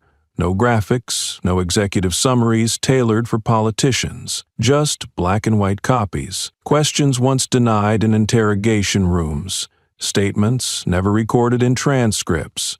Wounds described as acceptable operational risk. And she didn't begin with a thank you, nor end with a call to action. She began with a single sentence: "I do not represent anyone. I am simply the final result of everything you once chose not to document." When the camera panned across the row behind her, there sat an older woman, her mother, holding no flags, wearing no pins, just a beige scarf, the same scarf she had once used to wipe blood from her husband's face after he was arrested in the street. The man who signed that warrant now lived in seclusion in a retirement complex, recently rejected by its new board after the public discovered his identity. He had to move out in the middle of the night, as quietly as someone erasing a name from a file no one wanted to read again. And it was at that hearing, for the first time, the entire nation was forced to listen, not out of guilt, but out of understanding that if they didn't listen now, no one might be patient enough to speak again. When Amari stepped onto the steps of the Capitol, there was no escort, no red carpet, no ceremonial rites are customary for congressional witnesses. Only her, a white shirt, hair in a high bun, a thick folder over her shoulder, gaze neither overwhelmed nor humbled, but straight, like the unbroken lines of a constitution never revised. That black girl, the one once ridiculed by a precinct chief as a literate child at the wrong time, was now entering a space once closed to dissent from those without a title. The hearing room wasn't crowded, but the air was thick. No one reached for their phones. No one shifted in their chairs. Not out of respect, but out of caution. Amari's presence didn't overwhelm, it irritated, like a splinter in the conscience of those who had once justified injustice as unintended consequences. Outside, at a nearby diner, the former prosecutor who had once described her father as an overreactive failure of a soldier tried to avoid press cameras, but as he stepped in, the shop owner, an elderly woman who had once refused to lend Amari's mother a book, quietly placed a glass of water on the table and turned away. On the rim was a taped note: "Guests who distorted the truth do not order." He didn't react, but to those watching, he was already gone. Not biologically, but ethically. At the same time, at a high school in the eastern part of the city, a clip of Amari's interview from 3 years ago was replayed, this time during a civics class. That video had once been cut from the curriculum because it was said to negatively affect student psychology. But today, it was the principal himself, the same man who had signed the censorship order, who requested the full, unedited version to be shown. He had just been exposed online, with internal emails resurfacing, revealing that he had once blocked a proposal to form a legal club submitted by black students. A photo of him stepping out of his office that very morning, walking between 2 rows of silent students, each holding a piece of paper printed with the words, "We don't need permission to understand the law," had become an icon. No one shoved, no one applauded. But the entire system understood that the seats of power were trembling, not because they were being shaken, but because no one wanted to sit there anymore. Inside the hearing room, an elderly senator opened with a word of thanks, asking if she needed water. Amari shook her head. She had not come to be served. She had come to serve the memory of children whose names were never mentioned in macro-level discussions. She opened a folder and took out a sheet of paper. No color, no heading, no numbering. It was a handwritten statement from a teenager who had once been forced to sign a record without understanding what the word voluntary even meant. But she did not read it right away. She looked straight at the committee, where someone had once voted against the juvenile justice bill simply because of a lack of budgetary priority, then spoke, without needing to raise the microphone. "I didn't come here to retell what you've already seen on television. I came to speak about what no one has yet asked. When a child is arrested, has no lawyer, doesn't understand their rights, and is still forced to treat silence as a weapon, can we truly call that justice?" No one answered. She continued, "When I was handcuffed on the street, no one asked how long I had studied law. No one asked how many statutes I knew. They only asked, 'Who do you think you are?' I stayed silent because I knew the law wouldn't protect me if I gave the wrong answer.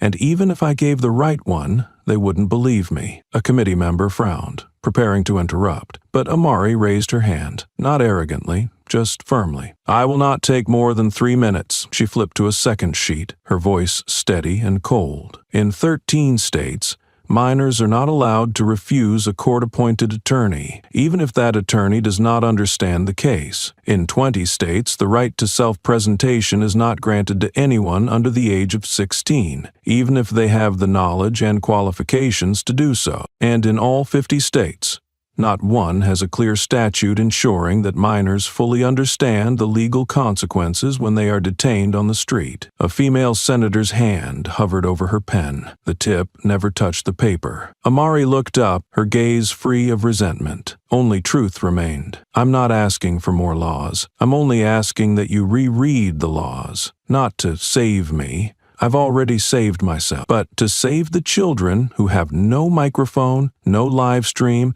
no Harvard professor standing up mid-trial to declare, 'This one is good enough.'" Meanwhile, at a small police station in the state where Amari had once been arrested, the officer who misread the Miranda rights that day was sitting in the internal affairs waiting room. His name was highlighted in a report that had just been sent to the Department of Justice following public calls to review the detention of minors under the age of 15. A law student intern, while passing the file to the desk, quietly left a small note underneath. "You once said that girl thinks she knows the law. Now who is the one who doesn't know?" He looked up, no one in sight, but the eyes around him said clearly, he was no longer someone people listened to. He had become a living example of how the so-called by-the-book system had begun to crack. At a prestigious law school, where the professor who had once graded Amari's thesis wrote a rejection letter for a scholarship, citing content too rhetorical rather than academic, his students collectively demanded the school publicly state the real reason. When he stood to lecture, one student walked to the board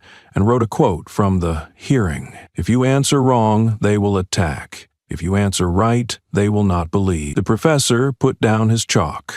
The class fell silent, and from that moment on, his lectures, once replayed year after year, were removed from the school's official curriculum platform. At the editorial office of a major newspaper, the editor who had written an op-ed attacking Amari with the phrase, "a generation of arrogant, half-baked thinkers," was forced to retract the piece after her speech clip was shared over 3 million times in a single night. During an emergency meeting, a young reporter proposed a new headline, "The Constitution Made Flesh." The editor-in-chief did not object, but the former editor said nothing, not because he had been silenced, but because he understood from that day forward, every word he had ever written about her would be measured against every breath she had taken at the podium. When Amari finished her statement, she did not wait for applause. She gathered her papers, gave a slight bow, then walked away. But behind her, the stenographer looked up. The female senator from earlier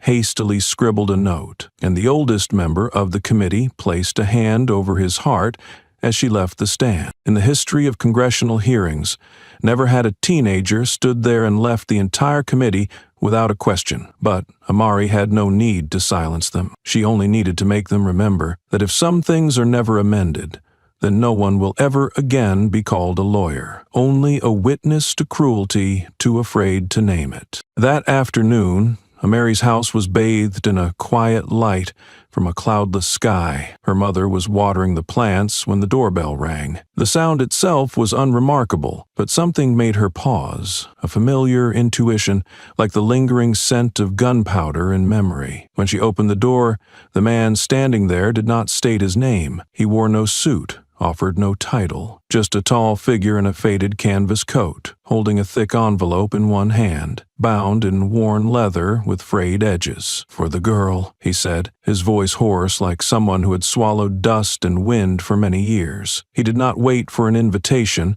nor did he step inside. He simply held out his hand, then stood still. Sunlight cut across the doorway, casting his shadow long on the tiled floor. Long, but not heavy, as if he was used to carrying bundles of memory that others were afraid to open. Amari's mother asked nothing, but her eyes could not hide the shift. A part of her memory sprang awake at the sight of a faded red-stitched name sewn into the sleeve. She stared at him for a long moment, then exhaled softly. "You're the last one still keeping your promise." The man did not nod, nor did he deny it. He simply spoke one sentence, clear enough to hang in the air. "I once promised Malik that if he fell, I would teach that child until she knew how to make even a silent society listen." A few sparrows perched on the power lines outside, as if drawn into the stillness of that moment. But elsewhere, 8 blocks away, the man who once pushed Malik out of a justice post was enduring a very different kind of silence. After months of trying to fade into the shadows, his name now returned to the front page, not for any title, but for a community-driven petition accusing him, with over 60,000 signatures. The bookstore chain he had invested in had to be renamed after customers boycotted the entire system. Every time he entered the nearby grocery store, the theft alarm blared, even though he carried nothing metallic. The owner never fixed the system. He simply stood behind the counter and said loud enough, "I didn't fix it because I still want to hear that sound every time you show up." That same day, an old video resurfaced, footage of him pushing Malik's promotion file to the bottom of the stack, saying clearly in front of a security camera, "He's a good man, and that's why I don't trust him." That sentence, once forgotten, was now remixed into background audio for a wave of TikTok videos exposing systemic discrimination. In a Brooklyn cafe, law students pinned the quote on a wallboard. "The root of all things wrong begins with those who think goodness is a threat." When that man walked by, the barista did not reject him with words. She simply placed a glass of iced water. No straw, no napkin. A bill was laid on the table, with a note printed in red capital letters. "Uninvited customers still pay like everyone else." In the hallway of the high school where Amari was once dragged away before she could pack her books, a teacher rehung her photo, not a graduation portrait, but a still from the security camera. She looked back between 2 officers, her eyes dry, holding a question she never got to ask. Beneath the photo was a line printed in italics. "Some adults wake up late because we never taught children that they had the right to doubt." That image was what forced the former principal, who had once criticized Amari for disrupting classroom order, to face questioning from the Parents' Council, ultimately compelled to issue a public apology. But when he organized a community meeting, no one came. The auditorium was completely empty. On stage, the microphone was still on, but all anyone could hear was the creaking of chairs and the lazy hum of the ceiling fan. No reactions. No outrage. The punishment did not come from shouting. It came from no longer having anyone who cared what he was trying to correct. Inside the leather-bound envelope the man had left, beyond the nameless documents, was a handwritten letter from Malik, penned when Amari was 12. The handwriting was strong but fractured, as if written after a motorcycle crash or a brutal interrogation. "If I'm still alive," he wrote, "let me be the one to teach her how to run. But if I'm not, then find someone who isn't afraid to stand still in the middle of a crowd." At the bottom was a fingerprint, faintly stained with blood, a relic of a time when good people had to sign truth with their bodies, not with ink. The man, the one who brought the letter, did not leave immediately. When Amari's mother reached to close the door, he was still standing there, quietly eyeing the dust along the edge of the nameplate by the house entrance, as if checking whether memory had been forgotten. And then, without pulling out a phone, without checking his watch, without saying anything unnecessary, he stepped off the porch, walking slowly like a man used to swimming upstream against public opinion. On the shoulder of his coat, only one red thread remained, trembling slightly in the breeze. "I once promised Malik that if he fell, I would teach that child until she knew how to make even a silent society listen." He turned away, walking lightly as if he had never stood there. No name, no trace. But she knew that was the man who once stood shoulder to shoulder with her husband during those battlefield nights where there were no laws, only principles. A principle no one taught, but whoever kept it lived as a human being. At the same time, on the third floor of a government building, the man who had blocked Malik's path to promotion was now imprisoned in the silence of his former colleagues. His office was now merely a place for administrative notices and letters of non-cooperation. During an emergency meeting convened by the Department of Justice,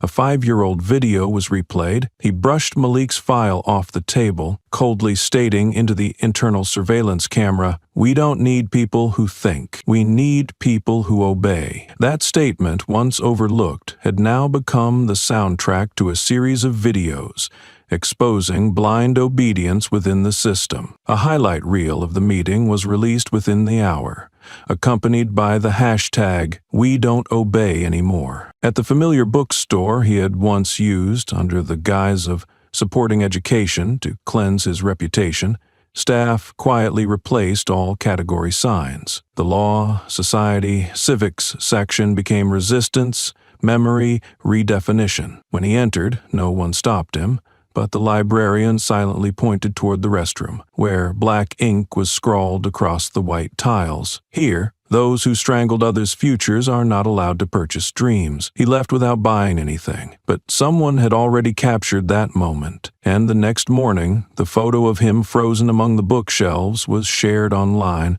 with the caption, "No one fears a nightmare if they've lived in it too long." In a northern high school, during the social studies class, the teacher asked students to analyze a quote on a trending hoodie. "I don't need power.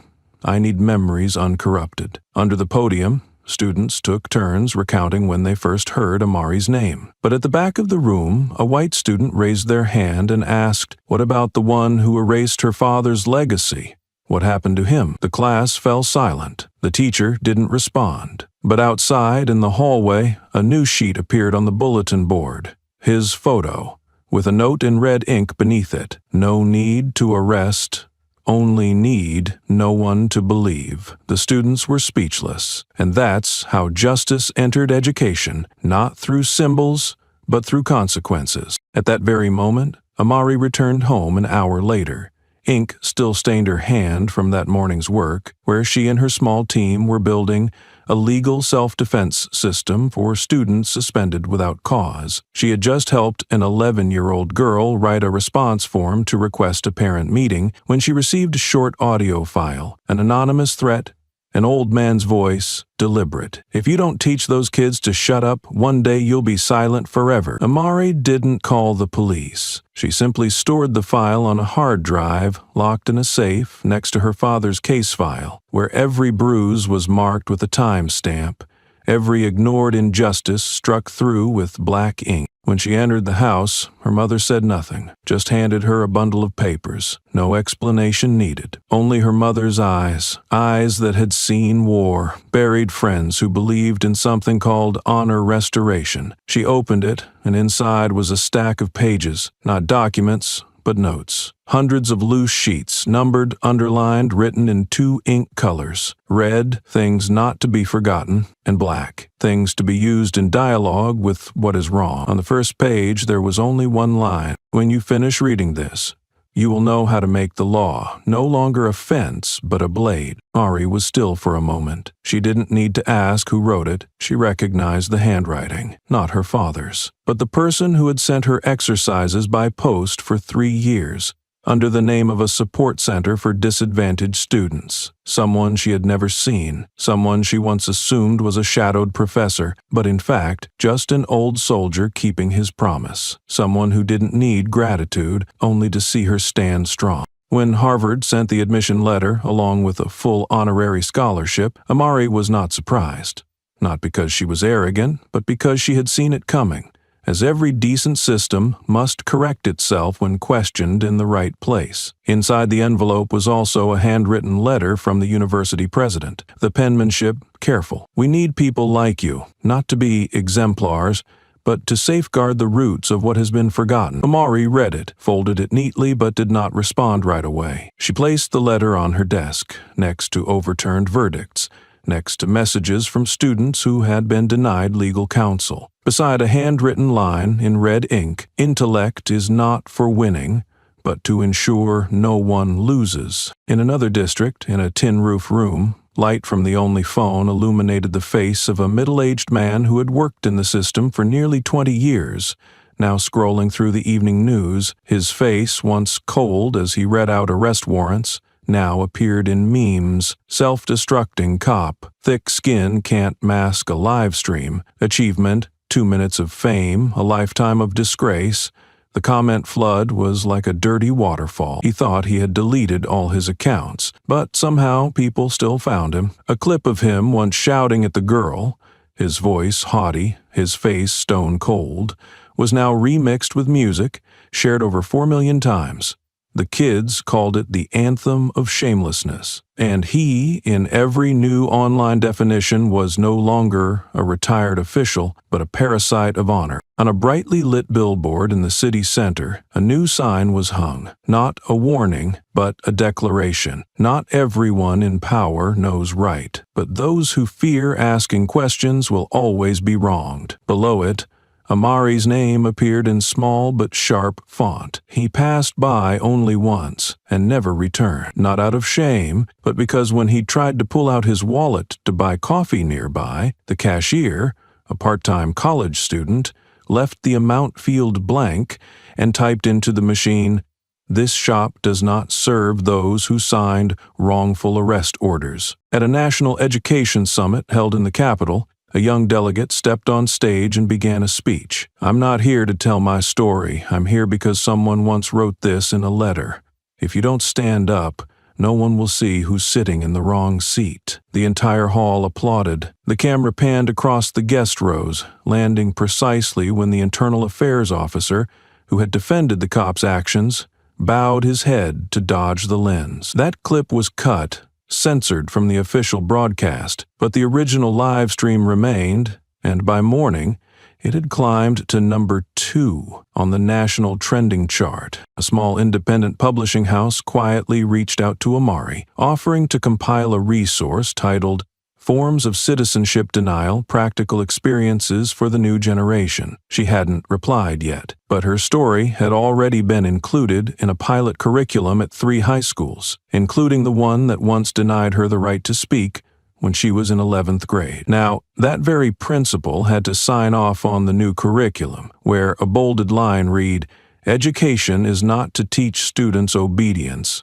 but to help them discern right from wrong, even when the one teaching isn't fair." That evening, in the quiet corner of a local diner, he, The man who once believed anonymity would protect him was recognized by a 7th grader. The child said nothing, simply snapped a photo and walked away. 3 hours later, the image was on Reddit, next to a caption, "We used to believe people like him kept the streets safe." One comment read, "If he had ever stopped me, I now understand why my father said, 'Never trust someone who looks at your face without asking your name.'" In Amari's small office, the yellow desk light still glowed over her case files. She hadn't decided where she would go, but she knew for every person who once signed a wrongful order and thought they got away with it, someone would remember. Not for revenge, but as a reminder that intellect without responsibility is just educated cruelty. And if one day she went to Harvard, it wouldn't be to be honored,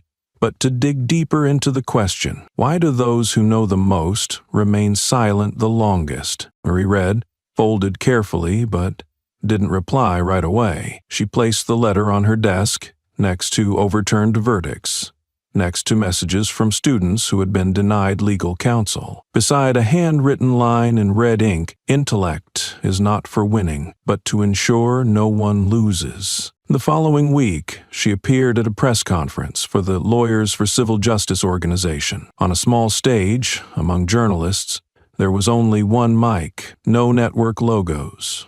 No effects. She wore a black shirt, her hair neatly braided. She held up the scholarship letter for all to see, then folded it, and placed it into the donation box of the volunteer legal group. "I'm not rejecting Harvard," she said. "I'm just postponing, because I believe school can wait, but justice cannot." The press room fell silent. A reporter whispered, "She just turned a 6-figure scholarship into a question of ethics." She stepped off the stage, needing no accolades, but those waiting outside the hall, from a middle school boy with torn shoes to a father once arrested for obstructing traffic while searching for his son in a detention center, looked at her not with admiration, but with the knowing gaze that said, if she chooses the road they could not take, at least they will not be left behind. At that very moment, in a familiar cafe near City Hall, the former police officer who had ordered Anne-Marie's arrest was sitting alone. His face darkened from sleepless nights. Clutching a cup of cold coffee,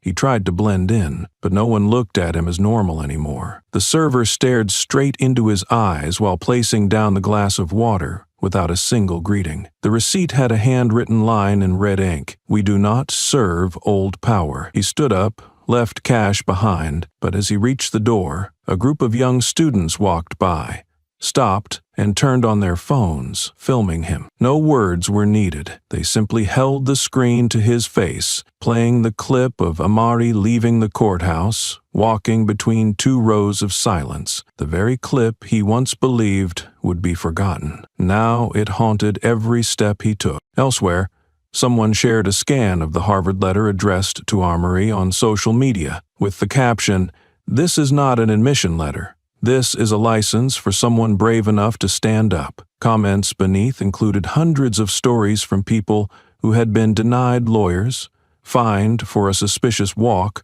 or coerced into signing statements they didn't understand. And they all asked the same question. If she chooses to study like everyone else, who will tell my story? In the city council, an internal hearing on misconduct procedures was underway. One council member who had defended the police department's procedurally correct response was directly confronted. "If your daughter were wrongfully arrested, would you call it a systemic error?" He mumbled something, but his mic had off. The camera panned across the room. Someone cried, someone walked out, and someone held up an old photo of Amari, not in graduation robes, but sitting alone, reading case files late into the night in a notary office. No slogans, no hashtags, only the light from phone screens reflecting off the hands of those for the first time asking, where does justice begin? As for the former officer, he sought help from a legal aid office to restore his honor, but when filling out the form, his name was marked in red, ineligible due to unresolved public ethics record. The receptionist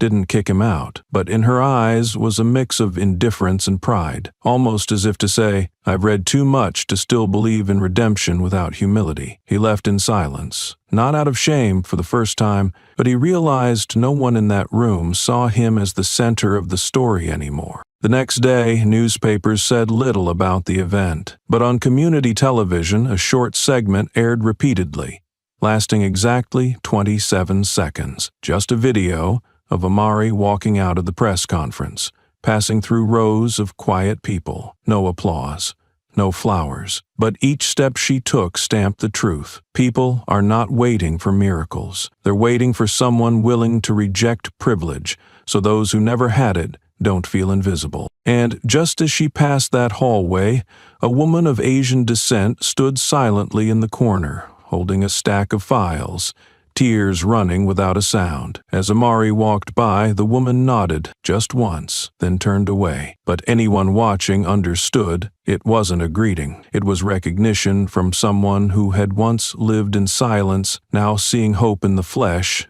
not in a slogan. The press room fell silent. A reporter whispered, "She just turned a six-figure scholarship into a question of ethics." She stepped off the stage, needing no accolades. But those waiting outside the hall, from a middle school boy with torn shoes to a father once arrested for obstructing traffic while searching for his son in a detention center, looked at her not with admiration, but with the knowing gaze that said, if she chooses the road they could not take, at least they will not be left behind. A week later, Amari officially became the youngest member of the legal support group for youth self-repretention in remote districts. She did not sign under the title lawyer. She signed with her real name, with a note, formerly arrested for reading the law. Their first office was an abandoned old bookstore.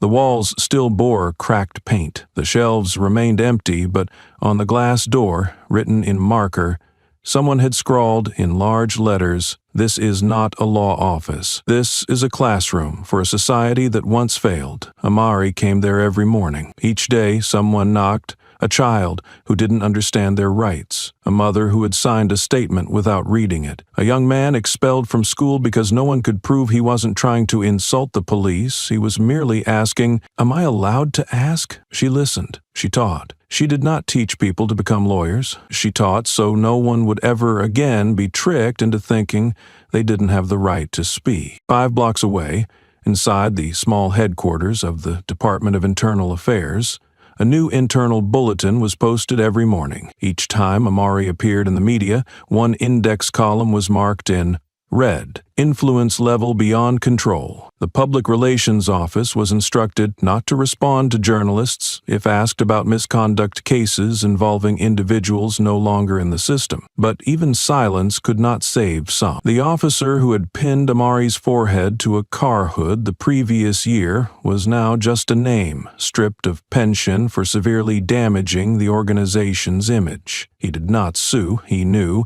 with the clip now used as classroom material in multiple schools.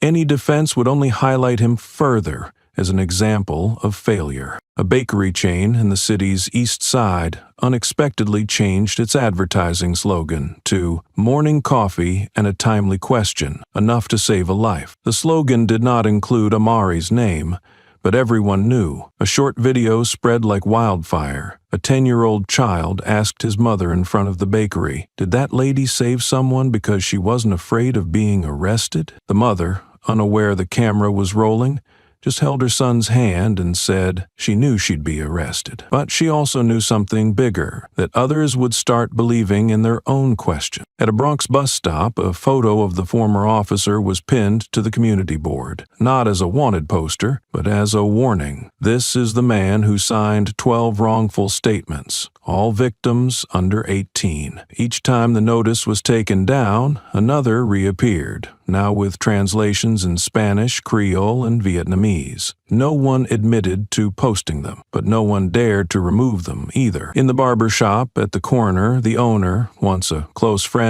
of the officer, refused to speak with him when he stopped by. "I won't let my chair," be a seat for someone who once treated other people's heads like handholds. A new podcast titled No One Taught Me Law launched. Its first episode was a slow reading of an excerpt from Amari, Justice is Not Found in Degrees. It lies in whether you're brave enough to stop the car when you see someone being dragged away for holding the wrong book in the wrong hand. The episode was shared hundreds of thousands of times, especially among youth, where the phrase wrong book in hand started appearing on old brick walls. Local police tried to erase the drawings, but only caused them to spread, now not just depicting Amari, but also including a line, "Don't arrest me for learning faster than the one with the gun." One evening, while closing files, a volunteer asked, "Why did you give up your future?" Amari didn't answer immediately. She just looked out the window, where the flickering street lamp reflected on the sidewalk, the same spot where the year before her forehead had been slammed into a car hood for holding the wrong book. Then she said, "I didn't give up the future. I just didn't want to walk into it alone." And that was the greater test, not to measure how good she was, but to see whom she chose to use that goodness for. It was already dark when a silver-gray car turned onto a narrow street in the south of Lexington. The corner lamppost still flickered, as if the city hadn't yet repaired the damage from recent turmoil. Inside the car was a black teenage boy, about 16, wearing a hoodie, headphones over his ears, one hand resting loosely on the steering wheel. He was driving at the speed limit, headlights on, no disturbance, no reason to be stopped. But before the green light even changed, the flicker of red and blue from a police car behind him ignited. A cold, short siren pierced the quiet like the familiar theme song of constant vigilance. The boy turned off his music, swallowed hard, and pulled to the curb. In that brief moment, he wasn't thinking about any law. He was thinking about his mother's words. Hands on the wheel. No arguing, no explanations. Don't act like you know the law. And then, a cold sweat broke down his spine. Across the street, a middle-aged woman froze with her keys in hand as she noticed the flashing lights. She stopped her husband, pulled out her phone, and began recording. Not because she knew the boy, but because she had once seen a girl's face shoved against a car hood on this very corner, less than a year ago. Inside the tea shop across the street, two students stood up and turned, eyes fixed on the glass. One of them murmured, "This angle catches the cop's face best." The boy inside the car took a deep breath as he saw the police car door begin to open. No one yelled. No one acted violently. But from the upper floors, a window flew open, followed by a voice, "We're recording. This whole block is watching. Don't touch him." The officer paused mid-step. A delivery worker from the nearby fast food joint stopped, phone held high, and a caption appeared on the live stream. This time, "Let's not make it a hashtag." The tension in the air was like static before a storm. The uniformed officer adjusted his belt and walked slowly forward, no hand on his weapon, but every eye followed his movement. From the rooftop, behind window panes, from inside the car, across the street, the boy remained still, eyes scanning the rearview mirror as a survival reflex. He didn't know what would happen next, but he knew, at least this time, he wasn't alone. As the officer approached, he didn't shout, he didn't repeat orders, he didn't flash his light into the boy's face, but the silence around him weighed heavily, as if his quiet itself was testing the entire block's trust. He stood just a step away from the window, looking inside. His eyes weren't scanning the interior. They looked at the boy, a slow gaze, like making sure he saw a human, not a target. "License and registration," he said, his voice low, not threatening. The boy quickly complied, hands still raised, eyes tracking every tiny movement of the officer. The man took the papers, glanced at them, then fell into a long silence, long enough that the boy's chest began to tighten. Behind him, the patrol car lights kept flashing across his windshield, casting tense streaks over his face like invisible cuts. Then, from the officer's radio, a cold voice crackled. "That vehicle's been spotted in a monitored zone. Detain the driver." Just one sentence, but it lit a fuse. The boy's face drained of color. His hands trembled. His lips moved, but no sound came. The officer didn't respond. Instead of reassuring him, He abruptly pulled out the radio, turned his back, not to ask a question, but to create empty seconds, the kind that made the boy fear something terrible was about to happen. At that exact moment, a nearby house door opened. A middle-aged man, wearing pajamas, stood on the porch holding a phone. "I'm live streaming. Everyone can see this. Don't lay a hand on that kid," he said, not shouting, but loud enough to carry across 4 street corners. The officer didn't turn, but his shoulders twitched. Live stream.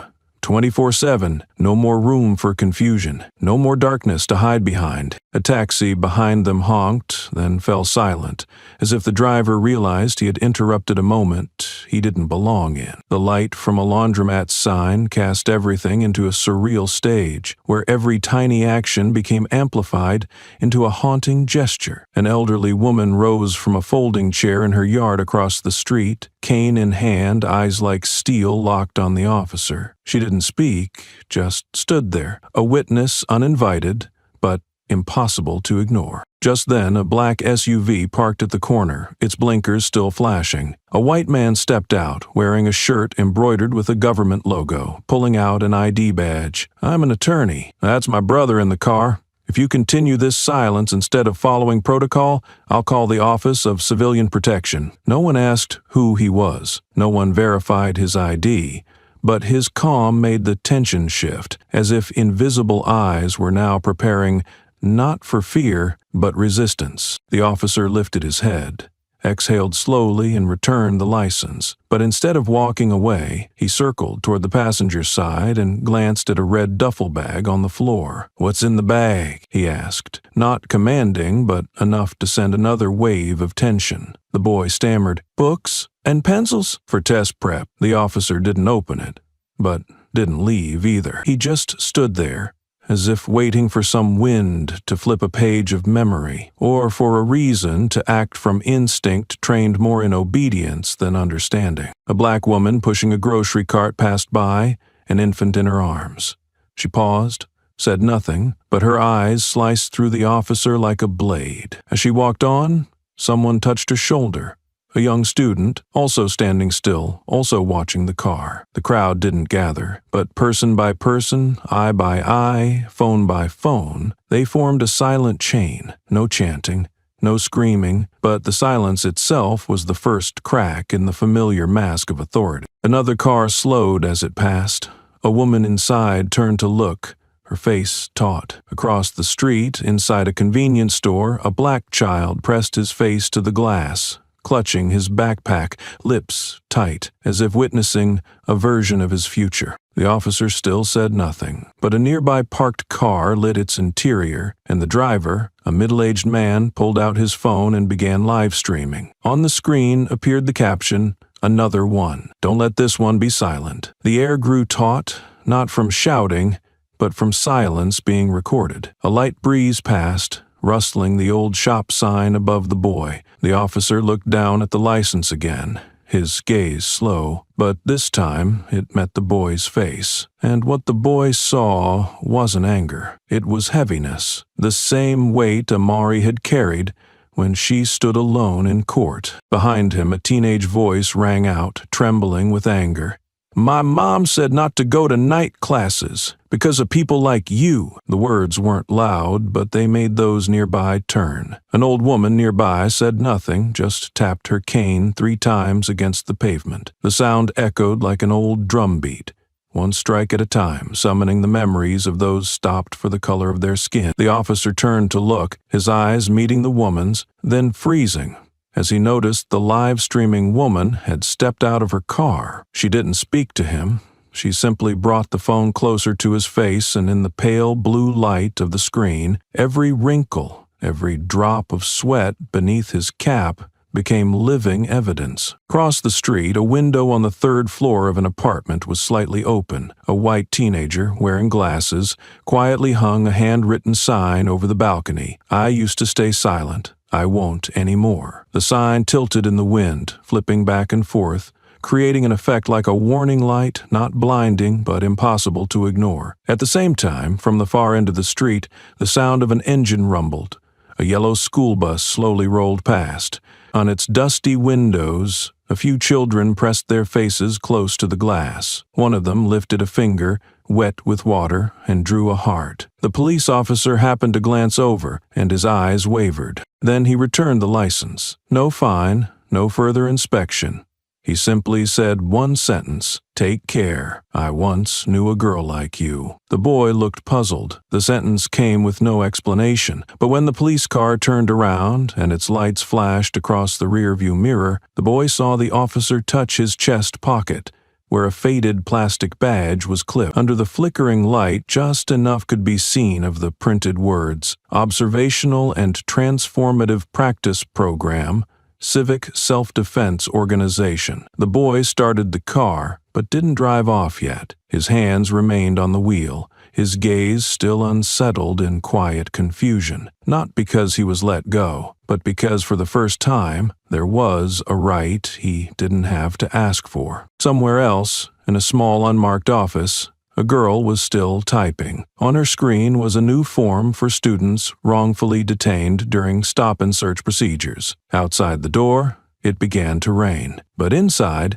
a voice from an old recording she was editing played aloud, her father's words before he passed away, still stored in a worn-out USB drive. "The law is not meant to be used against anyone. It exists to make people stop before they do wrong." Amari did not stop typing. She didn't know how long her story would continue to be told, but she knew if someone like her had once made the entire system listen, then at the very least, from now on, every time a teenager is stopped in the street, a question will echo before injustice can strike. Who is sitting behind that wheel? And this time, is anyone watching? In the hallway, footsteps echoed on the old stairs.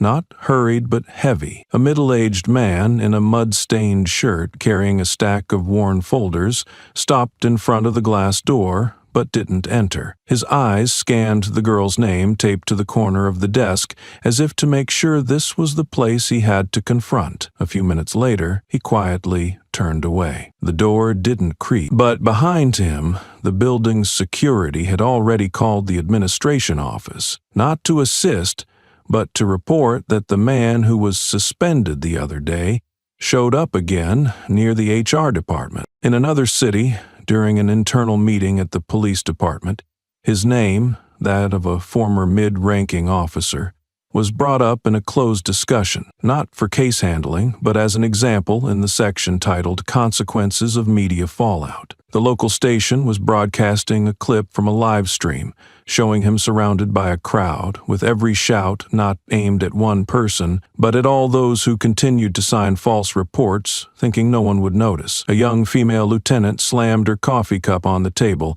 her voice cold as steel. "If someone like him is still allowed to patrol, I'll be the first to resign." At a high school in the South, in a civics class, a young teacher had just shown that video as instructional material. When the clip ended, there was a moment of silence. Then a black student stood up, looking directly into the webcam recording the online class, and spoke slowly, word by word. Miss Amari didn't just save one person.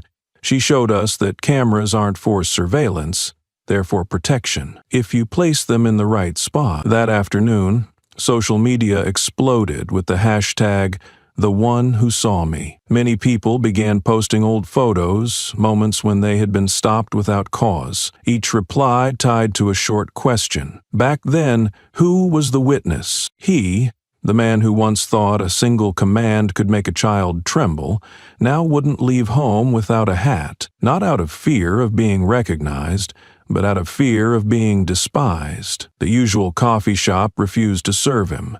The laundry shop owner, who once called him a valued customer, now only accepted his clothes if someone else picked them up. Some neighbors still gave forced smiles, but no one invited him to backyard parties anymore. On the neighborhood bulletin board, someone pinned a handwritten note in red ink. He once had a chance to stop, but he chose to continue. And though that sentence didn't name anyone, everyone knew exactly who it meant. At that moment, an independent website that tracked cases of public authority violence posted a new entry, not an article, but a list. Each name was paired with a case number, a photo captured at the moment of misconduct, and a brief excerpt from a conflicting testimony. His name was in the middle of the page, marked in light gray. Below the photo was just one line, replaced by an observer. Not suspended, not further explanation, just replaced. Cold enough to make anyone misusing a uniform shudder. In the steady rain of that darkened city, as streetlights reflected on shimmering puddles, one could still see the silhouette of a girl sitting in front of a screen, her hands continuously typing. Not because she was filing a lawsuit, but because she was correcting punctuation in a letter to 10th grade students. Starting with the line, "If someone ever made you afraid on the street, let me help you give that fear a name, so that starting tomorrow, it can't return." She didn't know who would read it, but she knew one thing. In a city full of watchful eyes, the only thing that can startle a conscience is a question, asked at the right time to the right person. Amari did not stop typing. She didn't know how long her story would continue to be told, but she knew if someone like her had once made the entire system listen, then at the very least, from now on, every time a teenager is stopped in the street, a question will echo before injustice can strike. Who is sitting behind that wheel? And this time, is anyone watching? Amari's story is just one small part of a vast map crisscrossed with lines of power, law, and silence. But if you've read this far, perhaps something inside you has stirred too. Tell us, what part of this story made your throat tighten, felt familiar, or needed to be spoken aloud? Don't just leave after hearing it. Leave a comment, share a moment you've witnessed, or simply write an honest thought. Every like, every share, every subscription doesn't just help this channel grow, it helps stories like Amari's continue to be told, heard, and spread. Let's not end this story here. Let it live on, in action, in words, and in every time you decide, I will not stay silent anymore.